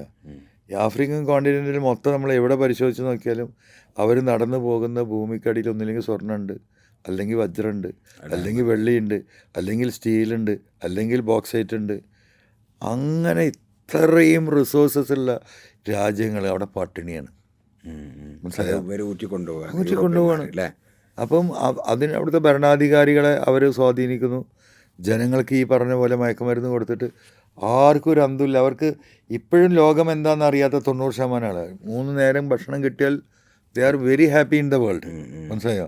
നമ്മളൊക്കെ അവിടെ ചെല്ലുമ്പോൾ ഒരു നേരം ഭക്ഷണം കഴിക്കുന്ന ആളുകളാണ് ഈ പറയുന്ന നമ്മളെ ഈ മൈനിങ് ഏരിയയിലെ വില്ലേജിലൊക്കെ ഉണ്ടായിരുന്നത്. അപ്പം അവിടുത്തെ ഏറ്റവും വലിയ പ്രശ്നം എന്ന് പറയുന്നത് ത്രട്ട് തന്നെയാണ്. ഏത് സമയത്ത് നമ്മൾ ആക്രമിക്കാൻ കൊല്ലപ്പെടും. എന്തിനു വേണ്ടിയിട്ടാണ്? ജീൻ വാൾജീൻ റൊട്ടി മോഷ്ടിച്ച കഥയുണ്ടല്ലോ എന്ന് പറഞ്ഞ പോലെ അവിടുത്തെ പിടിച്ചുപറിയും അക്രമവും കൊള്ളയടിയും ഒക്കെ നടക്കുന്നത് റൊട്ടിക്കാണ്, പട്ടിണിക്കാണ്, ഭക്ഷണത്തിനാണ്. അപ്പോൾ അവിടെ സർവൈവ് ചെയ്ത് പോവുക എന്ന് പറയുന്നത് വളരെ പ്രശ്നമാണ്. പിന്നെ നമുക്ക് സെക്യൂരിറ്റി ഫോഴ്സുകളുണ്ട്, ഗവൺമെൻറ് നൽകുന്ന കമാൻഡോസ് ഉണ്ട്. പക്ഷെ അവർ നമുക്കൊരു പരിധിയിലപ്പുറം വിശ്വസിക്കാൻ പറ്റില്ല. അങ്ങനത്തെ അനുഭവങ്ങൾ പലർക്കും ഉണ്ടായിട്ടുണ്ട്. നമുക്ക് അങ്ങനെ ഒരു അനുഭവം ഉണ്ടായിട്ടില്ല എന്നേ ഉള്ളൂ. അപ്പോൾ ഒരു ഹൈ റിസ്ക് ആണ്. പക്ഷെ കാര്യങ്ങൾ റെഡിയായി വന്നാൽ ഉഷാറാണ്. ഇപ്പോൾ കുഴപ്പമില്ല, മകൻ്റെ അവിടെ ഉണ്ട്, കാര്യങ്ങൾ നീങ്ങുന്നുണ്ട്, ട്രാക്കിലായി വരുന്നുണ്ട് കാര്യങ്ങൾ. ഓക്കെ. അപ്പോൾ പിന്നെ നിങ്ങൾ അവിടെ പോയിട്ടില്ല ഈ ഇലക്ഷൻ? അല്ല, ഞാൻ ഇപ്പോൾ പോയിട്ട് ഏകദേശം ഒരു 1.5 വർഷമായിട്ടുള്ളൂ. കാര്യങ്ങൾ നടക്കുന്നുണ്ട്. അവിടുത്തെ ഒരു സാമൂഹിക സ്ഥിതിയൊക്കെ എങ്ങനെ? ഇപ്പോൾ നിങ്ങളിപ്പോൾ പറഞ്ഞ ഈ കാര്യങ്ങൾക്കപ്പുറത്തേക്ക് അവിടെ ഒരു പൊളിറ്റിക്കൽ ഇൻഫ്ലുവൻസ് ഒക്കെ ഉണ്ടാക്കിയോ? അല്ല, അവിടെ നമ്മളെന്താ ചെയ്തതെന്ന് വെച്ചിട്ടുണ്ടെങ്കിൽ നമ്മളൊരു കോപ്പറേറ്റീവ് സിസ്റ്റത്തിനെ കുറിച്ചൊരു ധാരണ ഉണ്ടാക്കി കൊടുത്തത് ഒരു 6-7 വില്ലേജിൽ. അവിടെ ചൂഷണത്തിൻ്റെ അങ്ങനെ തലയാണ്. അപ്പോൾ ട്രാൻസ്പോർട്ട് ഫെസിലിറ്റീസ് ഇല്ല ഒക്കെ. ഇപ്പോൾ ഞാൻ ആദ്യം തുടങ്ങിയ പൊതായിയാണ് അവിടെയൊക്കെ എപ്പോഴും. കറണ്ട് ഇല്ലാത്ത, റോഡില്ലാത്ത, എന്താ പറയുക, ഒരു റിസോഴ്സസും ഇല്ലാത്ത ഏരിയയാണ്. അപ്പോൾ ഇവരൊക്കെ എന്താ വെച്ചിട്ടുണ്ടെങ്കിൽ 1 കിലോ അരിക്ക് നഗരത്തിൽ 50 റുപ്യയാണെങ്കിൽ ഈ ഗ്രാമങ്ങളിൽ അതെത്തുമ്പം 100 രൂപേൻ്റെ അടുത്ത് വരും. അപ്പോൾ നമ്മളവിടെ ഒരു 10, 15, 20 വില്ലേജുകളെ ക്രോഡീകരിച്ചുണ്ടാക്കിയിട്ട് ഇവർക്ക് കുറച്ച് നമ്മളെ കമ്പനിൻ്റെ വക കുറച്ച് പൈസയും കൊടുത്ത് ഇതിൽ കുറേ ലേബേഴ്സ് നമ്മളെ കൂടെ തന്നെ ഉണ്ട്. ആഴ്ചയിൽ ചന്തയിൽ പോയിട്ട് ഒരു വാഹനത്തിൽ ഇവർക്ക് മൊത്തമുള്ള സാധനങ്ങൾ ഡയറക്റ്റ് പർച്ചേസ് ചെയ്ത് അവർക്ക് എത്തിച്ചു കൊടുക്കുന്ന ഒരു സിസ്റ്റം ഒരു കോപ്പറേറ്റീവ് സൊസൈറ്റി പോലെ സെറ്റ് ചെയ്ത് തന്നെ, എന്താ പറയുക, ചെറിയ ഗോഡൗണും കാര്യങ്ങളൊക്കെ ഉണ്ടാക്കി കൊടുത്തു. അപ്പോൾ അവരുടെ ചിലവ് നേർപകുതിയായി. അവിടെ മത്സരിക്കുകയാണെങ്കിൽ നമ്മൾ എന്താ പറയുക, ഏറ്റവും വലിയ വോട്ടിന് ജയിക്കും. അപ്പോൾ ആ ഒരു സിസ്റ്റം നമ്മൾ ഇംപ്ലിമെൻ്റ് ചെയ്ത് കൊടുത്തു. അതുകൊണ്ട് ഇപ്പോൾ തൊട്ടടുത്ത വില്ലേജുകളിലൊക്കെ ഇപ്പോൾ ആളുകൾ എന്താ പറയുക, ഈ ഒരു രീതിയിലേക്ക് ഇവർക്ക് പറഞ്ഞു കൊടുക്കാനോ മനസ്സിലാക്കി കൊടുക്കാനോ ഒന്നുമില്ല. നമ്മളവിടെ പോകുമ്പോൾ ജീവിതത്തിൽ ആദ്യമായിട്ട് സിമൻ്റ് അവർ കാണുകയാണ്. നമ്മളാ പോണ സിമൻ്റ് അവർ കണ്ടിട്ടില്ല. ഇതെങ്ങനെയാണ് ഇതിൻ്റെ ഉപയോഗം എന്നറിയില്ല, മിക്സ് ചെയ്യാനറിയില്ല. ഞാൻ ഒരു തമാശ പറഞ്ഞുതരാം. അപ്പോൾ നമ്മൾ ഈ പോയി അവിടെ ഒരു ഇൻഫ്രാസ്ട്രക്ചറിൻ്റെ ഭാഗമായിട്ട് കുറച്ച് ടോയ്ലറ്റ്സ് ഉണ്ടാക്കി. അപ്പോൾ നമ്മൾ യൂറോപ്യൻ ക്ലോസറ്റ്, ഒരു ക്ലോസറ്റും 4-5 ഇന്ത്യൻ ക്ലോസറ്റാണ്. അപ്പോൾ ആദ്യം ഒന്ന് ഫിക്സ് ചെയ്യാൻ വേണ്ടിയിട്ട് അവരെ പഠിപ്പിക്കുകയാണ്. സത്യത്തിൽ ചട്ടകം പിടിക്കാൻ പോലും അറിയില്ലാക്കും. ഒരു 1-2 മാസം ട്രെയിനിങ്ങിൻ്റെ ശേഷമല്ലേ കഥയാണ് പറയുന്നുണ്ട്. അങ്ങനെ ഈ 3 ക്ലോസറ്റ് ഇങ്ങനെ ലൈനായിട്ടും ഞാൻ താമസിക്കുന്ന റൂമിന് തൊട്ടടുത്ത് നമ്മൾ പേഴ്സണൽ ആവശ്യത്തിനാണ് ഈ യൂറോപ്യൻ ക്ലോസറ്റ് വാങ്ങിക്കൊടുത്ത്. അങ്ങനെ ഞാൻ മൈൻസിൽ പോയി വൈകുന്നേരം വന്ന് ഇതൊക്കെ വന്ന് നോക്കുമ്പോൾ വലിയൊരു കുഴപ്പമില്ലാതെ അങ്ങനെ അഡ്ജസ്റ്റ് ചെയ്തിരുന്നു. അത്രയും അവിടെ പ്രതീക്ഷിക്കാവും. എൻ്റെ ബാത്റൂമിൽ വന്ന് യൂറോപ്യൻ ക്ലോസറ്റ് നോക്കുമ്പോൾ അത് കുഴിച്ചിട്ടിരിക്കുകയാണ്, താഴത്തൊക്കെ കുഴിച്ചിട്ടിരിക്കുകയാണ്. ഇത് ഡിഗ് ചെയ്താ ഞാൻ പറയാന്ന്. ഞാൻ ഇങ്ങനെ മുഖത്ത് വെച്ച് അവരെ ഒന്നും പറഞ്ഞിട്ട് കാര്യമില്ല. ഇത് കുഴിച്ചിട്ട് സൈഡിൽ കൂടെ മറ്റേ ഇന്ത്യൻ ക്ലോസറ്റിന് തേച്ച പോലെയൊക്കെ തേച്ച് വെച്ചിരിക്കുകയാണ്. ഇതാണ് ആ മനുഷ്യരുടെ അവസ്ഥ, മനസ്സിലായില്ലേ? പിന്നെ കോമൺ സെൻസ് എന്ന് പറയുന്ന സാധനം അവരുടെ ബുദ്ധി ജീവിതത്തിൽ ഒന്നിനും ഉപയോഗിച്ചിട്ടില്ല. ഈ ഹണ്ടിങ്ങിനും ഈ പറയുന്ന എന്താ പറയുക, ഹണ്ടിങ്ങിന് പോയോ? ഹണ്ടിങ് ആയിരുന്നു അവിടെ നമുക്കൊരു എൻജോയ്മെന്റ് ഉണ്ടായിരുന്നു. പുലിനെ കണ്ടല്ലോ, അത് അവിടെ ഇഷ്ടം പോലെ ഉണ്ടായിരുന്നു. ഹണ്ടിങ് എന്താണെന്ന് വെച്ചിട്ടുണ്ടെങ്കിൽ നമ്മുടെ ഷൂട്ടിങ്ങൊക്കെ എത്രയോ കാലമായില്ലേ. നമ്മുടെ നാട്ടിലൊക്കെ ഒരു 80 വരെ ഹണ്ടിങ് ഉണ്ടായിരുന്നു. പിന്നെ സ്ട്രിക്റ്റ് അല്ല, 80 വരെയൊക്കെ നമ്മൾ പോകുമായിരുന്നു. നിങ്ങൾ പണ്ട് 82, 83 വരെ പോയതായിട്ട് എനിക്ക് ഓർമ്മയുണ്ട്. പ്രീ ഡിഗ്രിക്കൊക്കെ പഠിക്കും. എന്തിനൊക്കെ അന്ന് വേട്ടയുടെ അന്ന് എല്ലാം കിട്ടും. മലാൻ തന്നെയാണ്. പിന്നെ കൂരെന്ന് പറയും, ഈ കാട്ടാട് പോലെ. പിന്നെ അതൊക്കെ സ്ട്രിക്റ്റ് ആയില്ലേ. എവിടെ അന്ന് പോവാ? ഇപ്പം നമ്മൾ ഈ പറയുന്ന നിലമ്പൂർ ഫോറസ്റ്റിൽ നമ്മുടെ എന്താ പറയുക, വെറ്റിലപ്പാറ, അതിൻ്റെ മേലെ ആ ഒരു ഏരിയ ഉണ്ട്, ചക്കുന്ന മലവാരം, പിന്നെ മമ്പാടക്കരെ ഒക്കെ പോയിരുന്നു. ഇവിടെ ലാവിഷായിട്ടില്ല. ആംസും ലാവിഷാണ്. തോക്കിന് വളരെ വിലക്കുറവാണ്. തോക്കിന് നല്ല വിലക്കുറവാണ്, ഫ്രീ ആണ്. അതൊരു ഹരം തന്നെയാണ്. ഇങ്ങോട്ടിപ്പോൾ അവിടുന്ന് എന്തൊക്കെ വേട്ടയാടി? ഈ കടുവനെ കണ്ടൊരു അനുഭവം അന്ന് ഭയങ്കര ട്രോളായി മാറിയ ഒരു, അത് മറ്റേ ബ്ലാക്ക് എന്തേലും പറയാ, ബ്ലാക്ക് പന്തർ. ബ്ലാക്ക് പന്തർ അത് നിങ്ങളെ പേരായി പിന്നെ മാറിയിന്. അപ്പം അതിങ്ങനെ അനുഭവങ്ങൾ അതൊക്കെ. പിന്നെ അതൊക്കെയാണ് ലയിക്കും നമ്മൾ. പിന്നെ പൊതുവിൽ നമുക്ക് എന്താ പറയുക, ഇതൊക്കെ ഒരു ശീലങ്ങളുള്ളതുകൊണ്ട്. ഈ വേട്ട, ആഫ്രിക്കയിലെ വേട്ട അനുഭവം, ആഫ്രിക്കയിൽ ഈ സിറ അല്ല, അവിടെ ഇപ്പോൾ ഈ മാർക്കറ്റ് കിട്ടും റൂമി സാധനങ്ങൾ. അതായത് ഇപ്പോൾ നമ്മളിവിടെ കാലിചന്ത, ഇടയ്ക്കര ചന്തയിൽ ചെന്ന പോലെ ഈ മാന്, കലമാന്, ഇങ്ങനത്തെ മനുഷ്യനെ ഒതുക്കാൻ പറ്റുന്ന സാധനങ്ങൾ മാർക്കറ്റിൽ ചന്തയിൽ കൊടുത്ത് വിൽക്കല്ലേ. ഒരു 10, 25, 30 കിലോക്കെല്ലാം മാനിനൊക്കെ എന്താ പറയുക, ഒരു $100 വേണ്ട. $100 പറഞ്ഞാൽ $8,000. ഏകദേശം ഒരു $60 ഒരു 10-30 കിലോ എല്ലാം മാനിനെ കിട്ടും. നിങ്ങൾ കറി വെച്ചോ? ഇഷ്ടം പോലെ. ഭയങ്കര ടേസ്റ്റ്. നമുക്ക് പിന്നെ അതിൻ്റെ ആവശ്യം അധികം വരലില്ല. കാരണം ഷൂട്ട് ചെയ്ത് തന്നെ ഇവർ കൊണ്ടുതരും ചെയ്യും. നമ്മൾ തോക്കുന്നേരം കൊടുത്ത് പോയി കൊണ്ടുതരും. തരും അല്ലേ? ചിലപ്പോഴൊക്കെ നമ്മൾ മരത്തിന് പോകും. ഈ ആഫ്രിക്കയിൽ സിറാലിയോൺ അല്ലാതെ പിന്നെ എവിടെ പോയിട്ടുള്ളത്? അവർക്ക് ഒരുവിധം കൺട്രിയൊക്കെ പോയി. ഒരുവിധം കൺട്രി യാത്ര ഭയങ്കരമായിട്ട് ചെയ്തിട്ടുണ്ട് അല്ലേ? ഈ രാഷ്ട്രീയവും ഇതിൻ്റെ ഒക്കെ ഇടയിൽ എങ്ങനെ ബിസിനസ്, യാത്ര, ഇതൊക്കെ എങ്ങനെ മാനേജ് ചെയ്യണം? അതിൻ്റെ ഇടയിൽ നിങ്ങൾ ഇടയ്ക്ക് മത്സരിക്കണം, അതൊക്കെ ചെയ്യണമല്ലോ. അതൊക്കെ അങ്ങനെ എനിക്കങ്ങനെ തോന്നുന്നത്. ഞാൻ ചിലപ്പോൾ എനിക്ക് തോന്നലുണ്ട് ഞാനൊരു 3-4 മനുഷ്യനാണ്. ഒറ്റയല്ല, അത് ഞങ്ങൾക്കൊക്കെ തോന്നലുണ്ട്. അത് എനിക്കെന്നെ തോന്നലുണ്ട്. എനിക്കെന്നെ പല ഘട്ടത്തിലും തോന്നിയിട്ടുണ്ട്. സത്യത്തിൽ എനിക്ക് എൻ്റെ ഒരു ഭാഗം എന്താ പറഞ്ഞാൽ ഒറ്റയ്ക്ക് ഇരിക്കണം എനിക്ക് ഏറ്റവും ഭയങ്കര ഇഷ്ടം. ഒറ്റയ്ക്ക് ഇരിക്കണേ ചാളില്ലാതെ നിങ്ങളെവിടെ? അല്ല, അതാണ് അതിൻ്റെ വേറെ രസം. ഈ ആഫ്രിക്കയിലൊക്കെ പോയിട്ട് ഞാൻ എന്താ വെച്ചാൽ എനിക്ക് ഭയങ്കരമായിട്ടാണ്. കാരണം 5 മണിയോട് കൂടി പണി കഴിഞ്ഞാൽ പണിക്കാരൊക്കെ ലയത്തേക്ക് പോയി കഴിഞ്ഞാൽ പിന്നെ ഒറ്റക്കല്ലേ, ആ ഇരുത്തം ഭയങ്കര സുഖമായിട്ട് എനിക്ക് തോന്നുന്നു. അപ്പോൾ നിങ്ങൾക്ക് ടെൻഷൻ അടിക്കുമോ? ഒന്നും ഉണ്ടാവില്ല. അപ്പോൾ ഏതൊക്കെയോ ലോകത്ത് കൂടെ കയറി ഇറങ്ങി പോകും. അപ്പം ചിലപ്പോൾ എനിക്ക് തോന്നുന്നു ഒരു 10 ദിവസമൊക്കെ ഒറ്റയ്ക്ക് ഒരു മനുഷ്യനില്ലാതെ ഇരിക്കണം തോന്നും. ഒരു ചെറിയ ഔല്യ ഉള്ളിലുണ്ടോ? ഔല്യന്നല്ല ഞാൻ പറയാം. അപ്പം ഞാൻ തന്നെ വളരെ വ്യത്യസ്തനായിട്ടുള്ള പല എന്താ പറയുക ഐഡൻറ്റിറ്റി എൻ്റെ ഉള്ളിൽ തന്നെ ഉണ്ട്. ആ ഓരോ ഘട്ടത്തിൽ ആ രീതിയിലേക്ക് ഇങ്ങനെ ഒരു മനുഷ്യൻ മാറുന്നതാണ് എനിക്കെന്നെ തോന്നലുണ്ട്. എനിക്കെന്നെ തോന്നലുണ്ട്. ഞാൻ എന്നോട് സംസാരിക്കാറുണ്ട് ചിലപ്പോഴൊക്കെ. എന്താ പറയലേ? ഇല്ലല്ല, ചില സംഗതികൾ ക്വസ്റ്റ്യൻ ആൻസർ ഞാൻ സെൽഫായിട്ട് ക്വസ്റ്റ്യൻ ആൻസർ നടത്തും. അതൊരു ഞാൻ അറിഞ്ഞുകൊണ്ട് നടക്കുന്ന ഒരു പ്രോസസ്സ് അല്ലത്, അറിയാതെ. ഞാൻ ഒറ്റയ്ക്ക് എവിടെയെങ്കിലും ഇരിക്കുമ്പോൾ അങ്ങനെ ചിലപ്പോൾ ഞാൻ എന്നോട് സംസാരിക്കുന്നുണ്ടാവും ഓരോ കാര്യങ്ങൾ. എന്തായിരിക്കും അത് പിന്നെ പെട്ടെന്നാണ് ഞാൻ തന്നെ ഐഡൻറ്റിഫൈ ചെയ്യുക. ഞാനെന്തോ എന്നോട് സംസാരിച്ചുകൊണ്ടിരിക്കുകയായിരുന്നല്ലോ. അതെ അതെ അതെ. ഒരു ഹാസിബു കബലാൻ തു ഹാസബു എന്നറിയാം. എന്ന് പറഞ്ഞാൽ നിങ്ങൾ സ്വയം ഒരു വാലുവേഷൻ നടത്തണം എന്നുള്ള ഒരു സാധനമുണ്ട്. അപ്പോൾ അതൊക്കെ സ്വയം ചെയ്യുന്നുണ്ട്. പിന്നെ യാത്രകൾ ബിസിനസ്സിൻ്റെ ഭാഗമായിട്ടാണോ അല്ലാതെ? ഇപ്പം നിങ്ങൾ മാലദ്വീപിൽ നിങ്ങളും പരിപാടികളിൽ എനിക്കറിയാം, പിന്നെ സിയറാലിയോണിൽ, പിന്നെ ഇവിടെ ഉള്ളത് അല്ല ഇപ്പോൾ കാര്യമായിട്ടൊന്നുമില്ല. ഇപ്പോൾ റിസോൺ വലുതും നോക്കുന്നുണ്ട്. ബിസിനസ്സൊക്കെ ഞാൻ വിട്ടു. ആ മനസ്സിൽ അങ്ങനെ ഉണ്ടല്ലോ. ഇപ്പം ഞാൻ കച്ചവടം ചെയ്യേണ്ട അങ്ങനെ കച്ചവടം താല്പര്യം ഇല്ല എനിക്കിപ്പം. അപ്പോൾ ഇപ്പം മത്സരിക്കണമെങ്കിലും പുതിയ ഇപ്പോൾ റിസോൺ നോക്കുന്നുണ്ടല്ലോ ഓനോട് എന്നുള്ള നമുക്ക് ഇനിയിപ്പോൾ അതിൽ വലിയ റോളില്ല. അപ്പോൾ ഒരു ബേസിക് സ്ട്രക്ചറും കാര്യമൊക്കെ ഉണ്ടാക്കിയിട്ടുണ്ടല്ലോ. പിന്നെ ഈ പോയ യാത്രകൾ കൂടുതലും കച്ചവടത്തിനായിരുന്നോ അതോ യാത്രയായിട്ട് പോയിട്ടുണ്ട്? നിങ്ങൾ ഈജിപ്തിലൊക്കെ എന്തൊക്കെ പരിപാടി? ഈജിപ്തിൽ നമ്മൾ അഗ്രികൾച്ചർ ആയിരുന്നല്ലോ. ഈജിപ്തിലൂടെ അത് എന്താ ഇപ്പോൾ അവിടെ നിന്ന് അസ്വാനിന്നും പോകണം. അലക്സാണ്ട്രിയന്ന് കുറച്ച് ഇപ്പം എന്താ പറയുക അകത്തോട്ടാണ്. അതെങ്ങനെ ഈജിപ്തിലെത്തുന്നത്? അത് ഏത് കാലം? ഇതെല്ലാം ആൾക്കാർ കേൾക്കട്ടെ, നിങ്ങളറിയാത്ത എക്സ്പ്ലോർ ചെയ്യാന്നുള്ളതല്ലേ. അതെന്താ വെച്ചാൽ ഓരോ കാലഘട്ടത്തിൽ നമ്മളെ പഴയ കുറേ സുഹൃത്തുക്കളുണ്ട്. അപ്പോൾ ഇങ്ങനെ എന്താ പറയുക കച്ചവട സംബന്ധമായി ഇങ്ങനെ റിസ്ക്കുള്ള ഏരിയയിലൊക്കെ പോകുന്നത് എനിക്കിഷ്ടം. ഞാനിപ്പോൾ ദുബായ് മാൾ ഇതുവരെ കണ്ടിട്ടില്ല. ഇതൊക്കെ കണ്ടിട്ടോ? അത് ഞാൻ കണ്ടിട്ടില്ല. പിന്നെ എന്താ ബുർജ് ഖലീഫേ, ഞാൻ അതിൻ്റെ അകത്തേക്ക് പോയിട്ടില്ല. ഞാൻ 5 വർഷം 8 വർഷം കിസൈസിലാണ് നമ്മളെ ഓഫീസിൻ്റെ. അവിടെ നിന്ന് നോക്കിയാൽ കാണാം.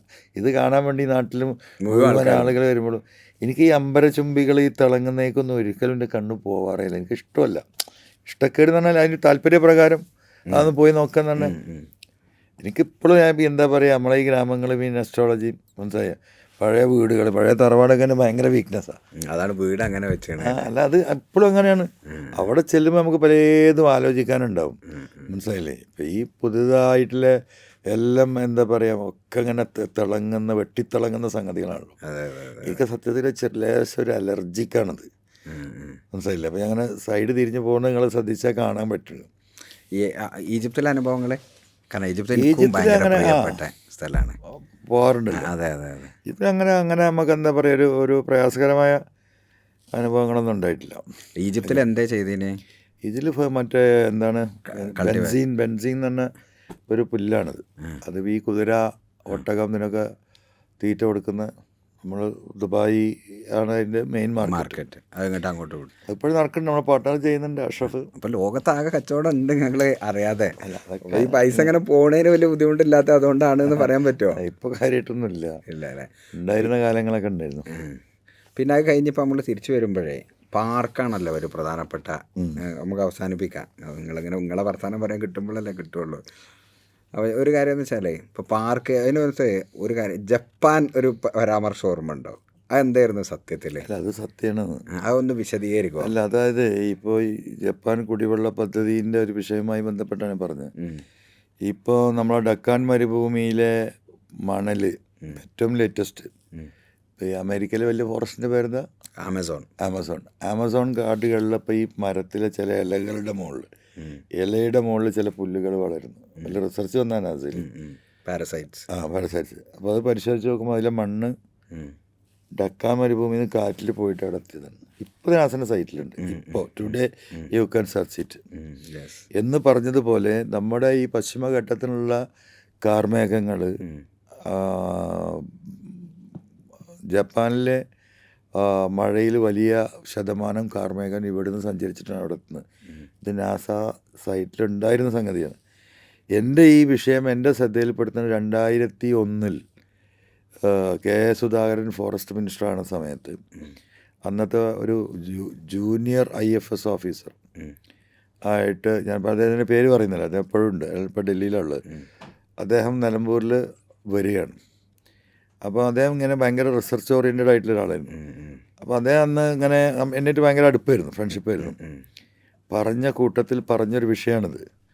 അപ്പം ഇവിടെയൊക്കെ കംപ്ലീറ്റ് ഇനി ഫോറസ്റ്റ് ആകും, ഈ മനുഷ്യവാസം കുറച്ച് കഴിഞ്ഞാൽ ഇവിടെ സാധ്യത. ഞാൻ നിങ്ങൾക്കൊരു വിശദീകരണം ഞാൻ പറഞ്ഞുതരാം. എന്താ വെച്ചാൽ വേൾഡിൽ ഇപ്പോൾ ഒരു കാർബൺ ഫണ്ട് പറഞ്ഞ സാധനമുണ്ട്. നിങ്ങൾ ആ പറഞ്ഞതിനെ വിശദീകരിക്കാവുന്ന ഒരു സാധനം തന്നെയാണ് ഇതിൻ്റെ ബേസ്. ഈ കാർബൺ ഫണ്ട് ശരിക്ക് യൂറോപ്പിലിപ്പം ക്യോട്ടോ പ്രോട്ടോക്കോൾ എന്നൊക്കെ പറഞ്ഞ കാർബൺ എമിഷനെ കുറിച്ചുള്ള ലോകത്തെ കുറേ റിസർച്ചുകളും പഠനങ്ങളൊക്കെ ഉണ്ട്.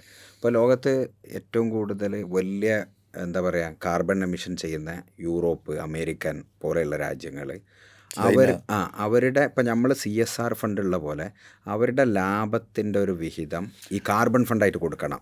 അപ്പോൾ അതെന്താ ചെയ്യണമെന്ന് വെച്ചാൽ, ഇപ്പം നിങ്ങളിവിടെ പറഞ്ഞ നമ്മളെ പശ്ചിമഘട്ടമല്ലേ, പശ്ചിമഘട്ടം സംരക്ഷിക്കണം എന്ന് പറയുന്ന NGOകൾ, അത്തരം കമ്പനികൾ ഇവർക്കൊക്കെ ഈ പൈസ കൊടുക്കുകയാണ്.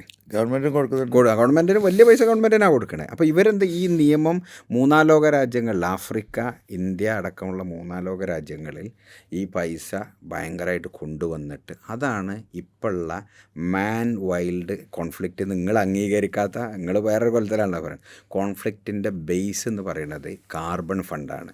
അതാണ് നിങ്ങൾ അന്ന് പറയാൻ ശ്രമിച്ചതെന്ന് ഞാൻ പിന്നെ മനസ്സിലായി. അത് തന്നെയാണ് ഈ പറഞ്ഞു വന്നത്.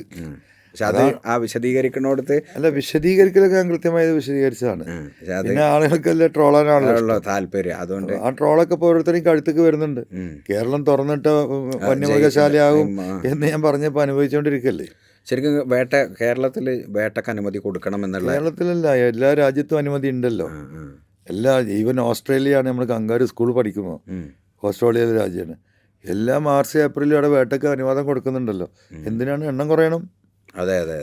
കാനഡയിൽ ഇത് പോർച്ചിങ് അനുവദനീയമാണ്. അമേരിക്കയിൽ ചില ഘട്ടങ്ങളിൽ എല്ലാ വർഷവും ചില ഏരിയയിൽ പെർമിറ്റ് കൊടുക്കുന്നുണ്ട്. ഞാൻ ഇപ്പോൾ അടുത്ത് മൗറീഷ്യസ് പോയപ്പോൾ അവിടെ മാനിനെ വേട്ടയാടുന്ന സമയമാണ്. അപ്പോൾ അത് ഇവിടെ പെറ്റ് പെരുകാനുള്ള സാഹചര്യം ഉണ്ടാക്കി കൊടുത്ത് ഈ മനുഷ്യന്മാർ ഭൂമിയിൽ നിന്ന് കാട്ടുന്ന ഹിൽ സൈഡിൽ നിന്ന് കൊണ്ട് അറബിക്കടലിലേക്ക് ഇറങ്ങണം. അപ്പോൾ ഇതിൽ പശ്ചിമഘട്ടത്തിൽ ഇത് ഏറ്റവും വലിയ വിഷയമായി നമുക്ക് നിൽക്കാൻ കാരണം, പശ്ചിമഘട്ടത്തിൽ മനുഷ്യവാസത്തിലെ സ്ഥലം കേരളം മാത്രമാണ്. ഗോവയിൽ ഇതിന് വളരെ ചെറുതായിട്ട് ഇത് വരുന്നുള്ളൂ. ഗുജറാത്തിലൊരു മനുഷ്യനുമില്ല. ബോംബെ വടക്ക് ഭാഗത്തുകൂടെ ബോംബെ കയറിപ്പോൾ അവിടെ മനുഷ്യത്തൊക്കെ എൻ്റെ ഡീപ്പ് ഫോറസ്റ്റാണ്. പക്ഷെ നമ്മളിവിടെ വെസ്റ്റേൺ ഗട്ട്സ് എന്ന് പറഞ്ഞാൽ ഫുള്ളി പോപ്പുലേറ്റഡ് ആയിട്ടുള്ള ഏരിയ അതാണ് നമ്മൾ അനുഭവിക്കുന്ന വിഷയം. അപ്പം ഇനി നിങ്ങളെ ഇതിലേക്ക് വരുമ്പോൾ ഈ പാർക്ക് എന്താണ് 10 കൊല്ലം MLA ആയിട്ട് നിങ്ങൾക്ക് തുറക്കാൻ പറ്റാഞ്ഞേ? ഇല്ല, 10 കൊല്ലം MLA ആയിട്ട് അതിന് മുമ്പാണുള്ളത് പൂട്ടിയല്ലേ? അല്ല, 95-ലാണ്, അല്ല സോറി 2015-ലാണ് നമ്മൾ പാർക്ക് ഓപ്പൺ ചെയ്യുന്നത്. 16-ലാണ് നമ്മൾ MLA ആവുന്നത്. 17, 18, 19-ലാണ് ഈ പറയുന്ന നമ്മളെ വലിയ പ്രളയം ഉണ്ടാകുന്നത്. അന്നാണ് ചെറിയൊരു മണ്ണിടിച്ചിൽ അവിടെ ഉണ്ടായത്. അതിനെ വലിയ ഭൂകമ്പം എന്നൊക്കെ പറഞ്ഞ് ഇവർ കേസ് കൊടുത്ത് പ്രതിസന്ധിയിലായി. ഇത് എക്കോളജിക്കലി ഫ്രജൈലായിട്ടുള്ള ഏരിയയാണ്, ഡിസാസ്റ്റർ ഏരിയ എന്നൊക്കെ പറഞ്ഞ് വലിയ പ്രശ്നങ്ങളാക്കി. അവസാനം കോടതി വഴി geological survey of India GIS. അതാണ് ഇന്ത്യയിലെ ഭൂമി സംബന്ധമായി അവസാനമായിട്ട് വാക്ക് പറയേണ്ട. ആ GIS വന്ന് ഇവിടെ പഠനം നടത്തി ഈ പറയുന്നത് ഇക്കോളജിക്കലി ഫ്രജൈലല്ല, ഡിസാസ്റ്റർ ഏരിയയിലല്ല, ഈ പാർക്ക് ഇവിടെ പ്രവർത്തിക്കുന്നതിന് ഒരു കുഴപ്പമില്ല എന്ന് പറഞ്ഞ് സർക്കാരിന് റിപ്പോർട്ട് കൊടുത്ത് ആ റിപ്പോർട്ട് മുഖ്യമന്ത്രിയുടെ മേശപ്പുറത്തിരിക്കുമ്പോഴാണ് ഞാൻ ഈ പ്രശ്നങ്ങൾ ഉണ്ടാക്കുന്നത്. അല്ലാതെ എന്തേ അവർ പരിഗണിക്കാഞ്ഞേ? അത് ഇപ്പോഴും ഒപ്പിട്ടിട്ടില്ല. ഒരാഴ്ചയും കൂടി കഴിഞ്ഞിട്ട് പറഞ്ഞ് എനിക്ക് ഫയൽ ഒപ്പിട്ട് വാങ്ങിയിട്ട് എൻ്റെ പാർക്ക് എനിക്ക് തുറക്കായിരുന്നു. ഞാനതിന് നിന്നിട്ടില്ലല്ലോ. ഞാനൊരു ഘട്ടം വന്ന് ഞാൻ ചോദിക്കുകയാണ്, അത് ഒപ്പിടാത്തത് കൊണ്ടാണ് നിങ്ങൾ പ്രശ്നം ഉണ്ടാക്കിയെന്ന് പറഞ്ഞാലോ? അത് ഒരിക്കലും പറയാൻ പറ്റില്ലല്ലോ. അതാണ് ഈ ഒപ്പിടാൻ നിൽക്കുമ്പോഴല്ലേ. കാരണം ആ ലാസ്റ്റ് ഘട്ടത്തിൽ ഡിസാസ്റ്ററിന് നമുക്ക് അതിന് എല്ലാം ക്ലിയറൻസും കിട്ടിയതല്ലേ. അപ്പോൾ അതും അതിപ്പോൾ ഇനി കോടതി പോകാൻ നിൽക്കണം. എല്ലാം കോടതി ശരണം. കോടതി ശരണം. അപ്പോൾ നമുക്ക് അതിൻ്റെ പേഞ്ഞ് അവസാനത്തെ 2 ചോദ്യം. ഏത് ഘട്ടത്തിലാണ് അപ്പോൾ അതൊക്കെ കഴിഞ്ഞ് LDFൻ്റെ ഒരു വലിയ നിങ്ങളെ ഒരു പേരുണ്ടല്ലോ, കടന്നൽ രാജാവ്. അപ്പോൾ ഈ ഭയങ്കര സപ്പോർട്ട് ഭയങ്കരമായിട്ട് കിട്ടിയിരുന്നല്ലേ ഈ? അപ്പോൾ ഇവരൊക്കെ നിങ്ങളെ സ്ഥിരമായിട്ട് ബന്ധപ്പെടാറൊക്കെ ഉണ്ടായിരുന്നല്ലോ പലരും അല്ലേ? വളരെ കുറവുണ്ട്.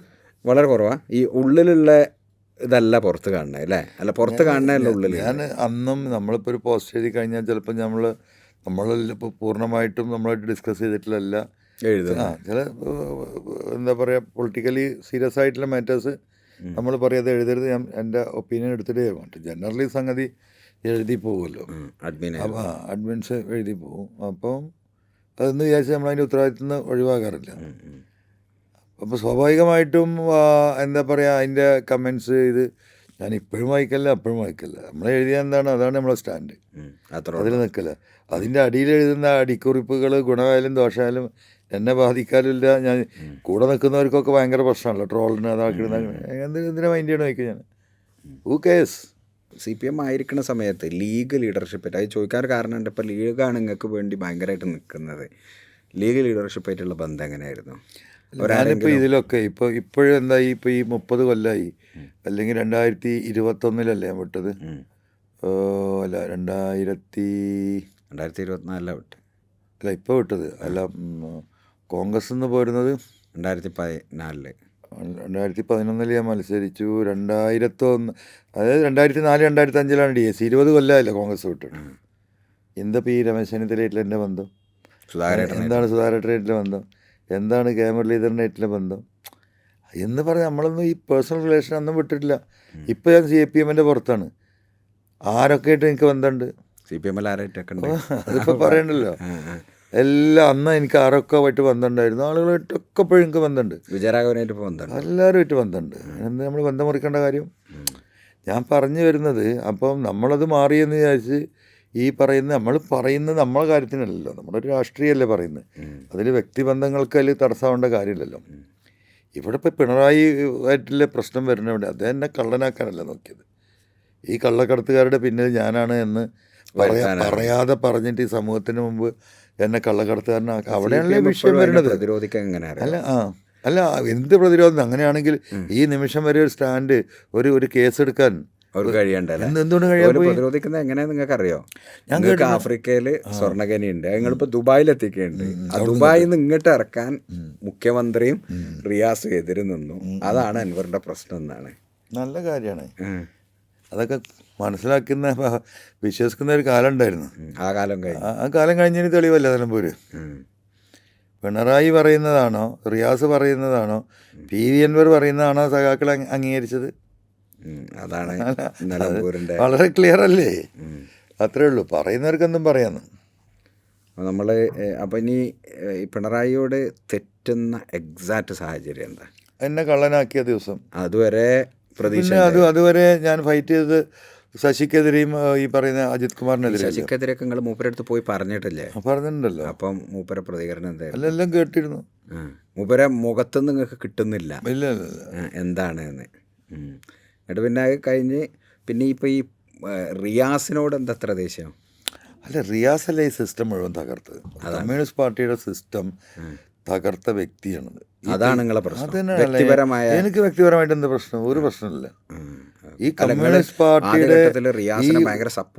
ഈ പാർട്ടിയെ ഹൈജാക്ക് ചെയ്ത് സമ്പന്നരുടെ കാലിൻ്റെ അടിയിൽ കൊണ്ടുപോയി കെട്ടുകയും സഖാവ് പിണറായിക്ക് എന്താ പറയുക ഇവിടുത്തെ വർഗീയവാദികൾക്ക് RSSനെതിരെ വാക്ക് പറയാൻ കഴിയാത്തൊരവസ്ഥയിലേക്ക് പിണറായിയുടെ മകളായ സ്വന്തം ഭാര്യയെ ഈ കള്ളക്കച്ചവടത്തിലേക്ക് ഉപയോഗപ്പെടുത്തി ലോക്ക് ചെയ്ത് കളഞ്ഞു.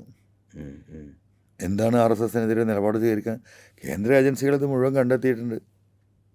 അപ്പോൾ അവർക്ക് അനങ്ങാൻ പറ്റുന്നില്ല. അനങ്ങാൻ പറ്റുന്നില്ല. അപ്പോൾ ഈ മുഹമ്മദ് റിയാസാണ് ഈ സംവിധാനത്തെ തകർത്ത് കളഞ്ഞത്, ലോക്ക് ചെയ്ത് കളഞ്ഞു. ശരിക്കും മുസ്ലിം കമ്മ്യൂണിറ്റിക്കകത്ത് അങ്ങനെ ഒരു വായനയുടെ ഉണ്ടാവില്ലേ നിങ്ങളെ ഇതിനെന്ന് വെച്ചാൽ മുസ്ലിമായൊരു ചെറുപ്പക്കാരൻ വളർന്നു വരുമ്പോൾ എന്തിനാ അൻവർ അല്ലെങ്കിൽ നമ്മളിങ്ങനെ എതിർക്കണത് എന്നുള്ള അങ്ങനെ ഒരു അഭിപ്രായം? ഞാൻ അതിനെക്കുറിച്ചൊന്നും ആലോചിക്കില്ല. നമുക്ക് ശരിയെന്ന് തോന്നിയ സത്യസന്ധമായ കാര്യങ്ങൾ ആ നിലപാടെടുക്കുക എന്നല്ലാതെ വേറൊരാളെന്തെങ്കിലും വിചാരിക്കുക വെച്ചിട്ട് ഞാനൊരു തീരുമാനം എടുക്കില്ല. മനസ്സിലല്ലേ? ഇപ്പോൾ നാട്ടിലെ ഏറ്റവും വലിയ പ്രശ്നം എന്താ, അതിനെന്താ വിചാരിക്കുക? ഞാൻ ആ വിഷയം നോക്കാറേ ഇല്ല. നമുക്ക് ശരിയെന്ന് തോന്നുന്ന കാര്യത്തിൽ നമ്മൾ നിലപാടെടുത്ത് പോകും. ഇപ്പം നിങ്ങൾ വർത്തമാനം കൂടുതലാണെന്ന് ആൾക്കാരൊക്കെ പറയുന്നുണ്ടാവുമല്ലോ. ഇപ്പോൾ UDF തന്നെ ഇപ്പം നിങ്ങളോട് ഉള്ളൊരു പ്രശ്നം അതായിരിക്കുമല്ലോ.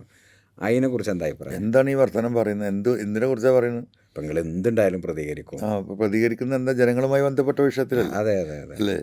ഇവിടെ നടക്കുന്ന അനീതിയെക്കുറിച്ചല്ലേ? അത് മിണ്ടാന്ന് എനിക്കെന്താ കുഴപ്പം? പിണറായിൻ്റെ കാറിൻ്റെ ബാക്കിൽ മലനടന്ന് അങ്ങനെ പോയാൽ പോരുന്നു. എന്തിനിപ്പോൾ ഈ റിസ്ക് എടുക്കണേ? വിഡ്ഢിത്തല്ലേ ചെയ്തേ? ഒരിക്കലല്ല. കാരണം അടുത്ത ഒരു 3ാം മന്ത്രിസഭ വരുന്നാണല്ലോ അവർ പറയണത്. അങ്ങനെ വരുവാണെങ്കിൽ മന്ത്രിയാകേണ്ട ഒരാളല്ലേ? ഇപ്പം അബ്ദുറഹ്മാൻ മന്ത്രിയായപ്പോൾ നിങ്ങൾക്ക് അങ്ങനെ ഒരു ഓഫർ വന്നിരുന്നോ? എനിക്ക് അങ്ങനെ ഓഫർ വന്നിരുന്നു. ഞാനത് വേണ്ടെന്ന് പറഞ്ഞാണ്. കാരണം അത് അത്ര വലിയൊരു പൂങ്കവനാണെന്ന് ഞാൻ വിശ്വസിക്കുന്നില്ല. മനസ്സിലായില്ലേ? എന്താ ഉണ്ടാവുക? ഒരു കാറുണ്ടാവും, പണ്ടതിന് മുകളിൽ തിരിയുന്ന ഒരു ലൈറ്റെങ്കിലും ഉണ്ടായി, അതെടുത്ത് കളഞ്ഞാൽ മോഡിയാണ് അടിച്ച് കളഞ്ഞത്. പാർലമെൻറ്റിലാണ് നിയമം കൊണ്ടുവരുന്നത്. പ്രധാനമന്ത്രിക്കും പ്രസിഡൻറ്റിനും ഹൈക്കോടതി ജഡ്ജിമാർക്കും പിന്നെ ഫോഴ്സുകൾക്ക് ഇത് ഉപയോഗിക്കണം, അതെടുത്ത് കളഞ്ഞു. പിന്നെ ഇപ്പോൾ ഈ പറഞ്ഞ പോലെ ഈ മന്ത്രി കാറിൻ്റെ മുമ്പിൽ വേറൊരു പോലീസ് ജീപ്പ് ഉണ്ടാവും എന്ന് പറഞ്ഞു പോണ്. സ്വാഭാവികമായിട്ടും നമ്മളെ ഡ്രൈവർമാരൊക്കെ ആ വണ്ടീനെ പാസ് ചെയ്ത് പോകും. പിന്നെ ഇപ്പോൾ ഈ പെട്ടി പിടിക്കാനും ബാക്കിയുള്ളതിനും ഓഫീസിൽ ഇതൊക്കെ പഠിച്ചോൻ ജനിച്ചെന്ന് മുതലേ നമുക്ക് വണ്ടി ഓടിക്കാൻ ആളും നമ്മളെ വെട്ടിയെടുക്കാൻ ആളും എന്താ പറയുക നമ്മളെ സഹായിക്കാൻ ആളുകളൊക്കെ ജനിച്ചെന്ന് മുതൽ തന്നെ പഠിച്ചം തന്നെയാണ്. ഇതാണ് ഇപ്പോൾ ഒരു മന്ത്രിയായി കിട്ടാൻ പോണ വലിയ സംഗതികൾ. മനസ്സിലായില്ലേ? മന്ത്രിസ്ഥാനം മോഹമില്ല, ഒരു മോഹമില്ല, അരമോഹമില്ല. ഇനിയിപ്പോൾ അന്ന് പറഞ്ഞ വലിയ ഇതാക്കില്ല, എന്താ പറയുക, ട്രോളാക്കില്ല. ആവുകയാണെങ്കിൽ ഇപ്പോൾ ഈ പറഞ്ഞ പോലെ ഏറ്റവും ചുരുങ്ങിയത് ഇപ്പോൾ നമ്മൾ ആഭ്യന്തരമന്ത്രിയാണ്. അതിനെന്താ തർക്കമെന്ന്? നമ്മൾ റെക്ടിഫൈ ചെയ്യാൻ ഉദ്ദേശിക്കുന്ന പോർട്ട്ഫോളിയോ കിട്ടിയാൽ നമുക്കതിൽ കുറേ റെക്ടിഫിക്കേഷൻ വരുത്താൻ പറ്റും. അല്ല, നിങ്ങളിപ്പോൾ MLA ആയിട്ട് നിയമസഭയിൽ പ്രവേശിക്കുള്ളൂ എന്ന് ശപഥം ചെയ്ത പോലെ ഇങ്ങനെ ശപഥം ഉണ്ടോ? മന്ത്രിസഭയിൽ പോവാണെങ്കിൽ ആഭ്യന്തരമന്ത്രി ചിലപ്പോൾ അതിനെക്കാണ്ടും ഒരു സ്റ്റെപ്പ് കൂടി മേലെ ആയിരിക്കും ശപഥം. അതിപ്പോൾ നിങ്ങൾക്ക് അറിയില്ലല്ലോ. അല്ല, അതിപ്പോൾ അറിയാനായിട്ടില്ല. അത് നമുക്ക് നോക്കാം. അങ്ങനെ ഒരു ഇപ്പം ഞാൻ ചോദിക്കണത്, ഇപ്പം തൃണമൂൽ കോൺഗ്രസ് ആയിട്ട് വന്ന് എന്താണ് ഇതുകൊണ്ട് ഉദ്ദേശിക്കുന്നത്? നിങ്ങൾ അതിൻ്റെ ഫ്യൂച്ചറല്ല ഞാൻ ചോദിക്കണം, അത് നമുക്ക് ഇനി വരും കാലങ്ങളിൽ അറിയേണ്ട സാധനമാണ്. തൃണമൂൽ കോൺഗ്രസിനെ കുറിച്ച് ഇപ്പോൾ ഏതായാലും എന്തുകൊണ്ടാണ് അങ്ങനെ ഒരു സെലക്ഷൻ? ഇല്ല, അങ്ങനെ ഒരു സെലക്ഷൻ എന്ന് വെച്ചാൽ നമ്മൾ ഏറ്റവും ആദ്യം ആലോചിച്ച DMK തന്നെയായിരുന്നു. ഇപ്പോൾ മമതാ ബാനർജിയെ പോലെ തന്നെ ഏറ്റവും സെക്യുലർ ആയിട്ടുള്ള മറ്റൊരു നേതാവാണ്, പൊളിറ്റിക്കൽ ലീഡറാണ് സ്റ്റാലിൻ ഒന്ന്. അപ്പോൾ പിന്നെ നമ്മളതിൽ ഫസ്റ്റ് പ്രിഫറൻസ് കൊടുത്ത 10-30 ലക്ഷം മലയാളികൾ നമ്മളെ തമിഴ്നാട്ടിലുണ്ട് എന്ന് പറഞ്ഞാൽ ഒരു 20% നമ്മുടെ ആളുകൾ ആ സ്റ്റേറ്റിൽ നിൽക്കുന്നത്. നമുക്ക് കുറേ ആളുകൾക്ക് സഹായിക്കാൻ പറ്റും, ഇടപെടാൻ കഴിയും. അതുപോലെ തന്നെ തിരിച്ചും. അപ്പോൾ നമുക്കൊരു സെക്യുലർ പൊളിറ്റിക്സാണ് നമ്മൾ ആലോചിക്കുന്നത്. അപ്പോൾ അതിന് ഏറ്റവും ബെസ്റ്റ് അവരാന്ന് നിലക്കാണ് നമ്മൾ ആദ്യം അത് പ്രിഫർ ചെയ്ത്. പക്ഷെ അത് നടക്കാതിരിക്കാൻ കാരണം ഈ പറഞ്ഞ പോലെ പിണറായി തന്നെയാണ് അതിൽ ഇടപെട്ടിട്ടുള്ളത്. അപ്പോൾ ഇനി പിണറായിക്കും ആർക്കും ഇടപെടാൻ പറ്റാത്ത മാത്രമല്ല സെക്യുലർ ആവണം. പിന്നെ അവർ പോരാട്ടം നടത്തി വന്ന അവർ എന്നെ പോലെ കോൺഗ്രസ് ആയിരുന്നു. കോൺഗ്രസിൻ്റെ അകത്തെ അവർക്ക് നീതി കിട്ടാതെ വന്നപ്പം കോൺഗ്രസ് വിട്ട് കോൺഗ്രസ്സുകാർ മുഴുവൻ ദീദിയുടെ കൂടെ കൂടിയതാണല്ലോ തൃണമൂൽ കോൺഗ്രസ്. ആ നിലക്ക് നമുക്കൊരു പ്രിഫറബിൾ ലീഡർ എന്ന നിലക്ക് തന്നെയാണ് പോയത്. ലിങ്ക് ഇപ്പോൾ പറയാൻ പറ്റുമോ? എങ്ങനെയാണ് അവിടെ എത്തുന്നത്? അല്ല, അത് പിന്നെ നമ്മൾ എത്തണം എന്ന് വിചാരിച്ചാൽ നമ്മൾ എത്തില്ല. ആഫ്രിക്കയിലെത്തിയില്ല നമ്മൾ, പിന്നെ കൽക്കട്ടയിലെത്തുന്ന പ്രയാസം അതിനെന്തെങ്കിലുമൊക്കെ മാർഗങ്ങളുണ്ടാവില്ല. നമുക്കിത് അവസാനിപ്പിക്കുമ്പോൾ ഒറ്റ കാര്യം, ഈ റിബലിസം തുടരണം. ശരിക്കും ഇങ്ങനെ ഒരാൾ ഇവിടെ ആവശ്യമുണ്ട് എന്നുള്ളത് കൊണ്ടാണ് ആളുകൾ ഇങ്ങനെ സപ്പോർട്ട് ചെയ്യുന്നത്. ഒരു മൂന്നാമതൊരാൾ ഇവിടെ ചോദിക്കാൻ വേണമെന്നുള്ള ഒരു തോന്നലുണ്ട്. അപ്പോൾ എന്തായാലും അങ്ങനത്തെ ഒരു റിബലായിട്ട് തുടരുന്നത് തന്നെയാണ് ആളുകൾക്ക് ഇഷ്ടം എന്നാണ് എനിക്ക് തോന്നുന്നത്. അപ്പോൾ അങ്ങനെ ഒരു മുന്നോട്ട് പോട്ടെ. റിബൽ സ്റ്റാർ, കേരളത്തിൻ്റെ റിബൽ സ്റ്റാർ ആയിട്ട് മാറട്ടെ. നമ്മളെന്താ റിബൽ അല്ലെങ്കിൽ പോസിറ്റീവ് നെഗറ്റീവ് ഒന്നല്ല, നമ്മളുടെ ഒരു പ്രവർത്തനത്തിൻ്റെ ഭാഗമായിട്ട് ഈ കമ്മ്യൂണിറ്റി എന്ന് പറയുന്ന നമ്മുടെ സമൂഹം, ആ സമൂഹത്തിന് എന്തെങ്കിലും ഗുണം കിട്ടണമല്ലോ, അതിന് വേണ്ടിയിട്ടാണല്ലോ ഇപ്പോൾ നമ്മൾ ഈ ഫൈറ്റൊക്കെ നടത്തുന്നത്. എൻ്റെ നീതി നിഷേധിക്കപ്പെട്ടപ്പോൾ സമരത്തിന് ഇറങ്ങിയതല്ല ഞാൻ. സമൂഹത്തിന് നീതി നിഷേധിക്കപ്പെടുന്നു എന്ന് മനസ്സിലാക്കിയപ്പോഴാണ് നമ്മളത് ഇറങ്ങുന്നത്. അപ്പോൾ സ്വാഭാവികമായിട്ടും നമ്മളെ എന്ത് മൂവ്മെൻ്റ് ആണെങ്കിൽ അതിൻ്റെ ഒരു ഗുണം നമ്മുടെ നാടിനും ജനങ്ങൾക്കും ഉണ്ടാവണം. അത്രേ ഇതുകൊണ്ട് ഉദ്ദേശിക്കുന്നത്. ഓക്കെ. അപ്പോൾ ജനങ്ങളെ അങ്ങനെ ഒരു തീരുമാനം എടുക്കട്ടെ. തീർച്ചയായിട്ടും. ഓക്കെ.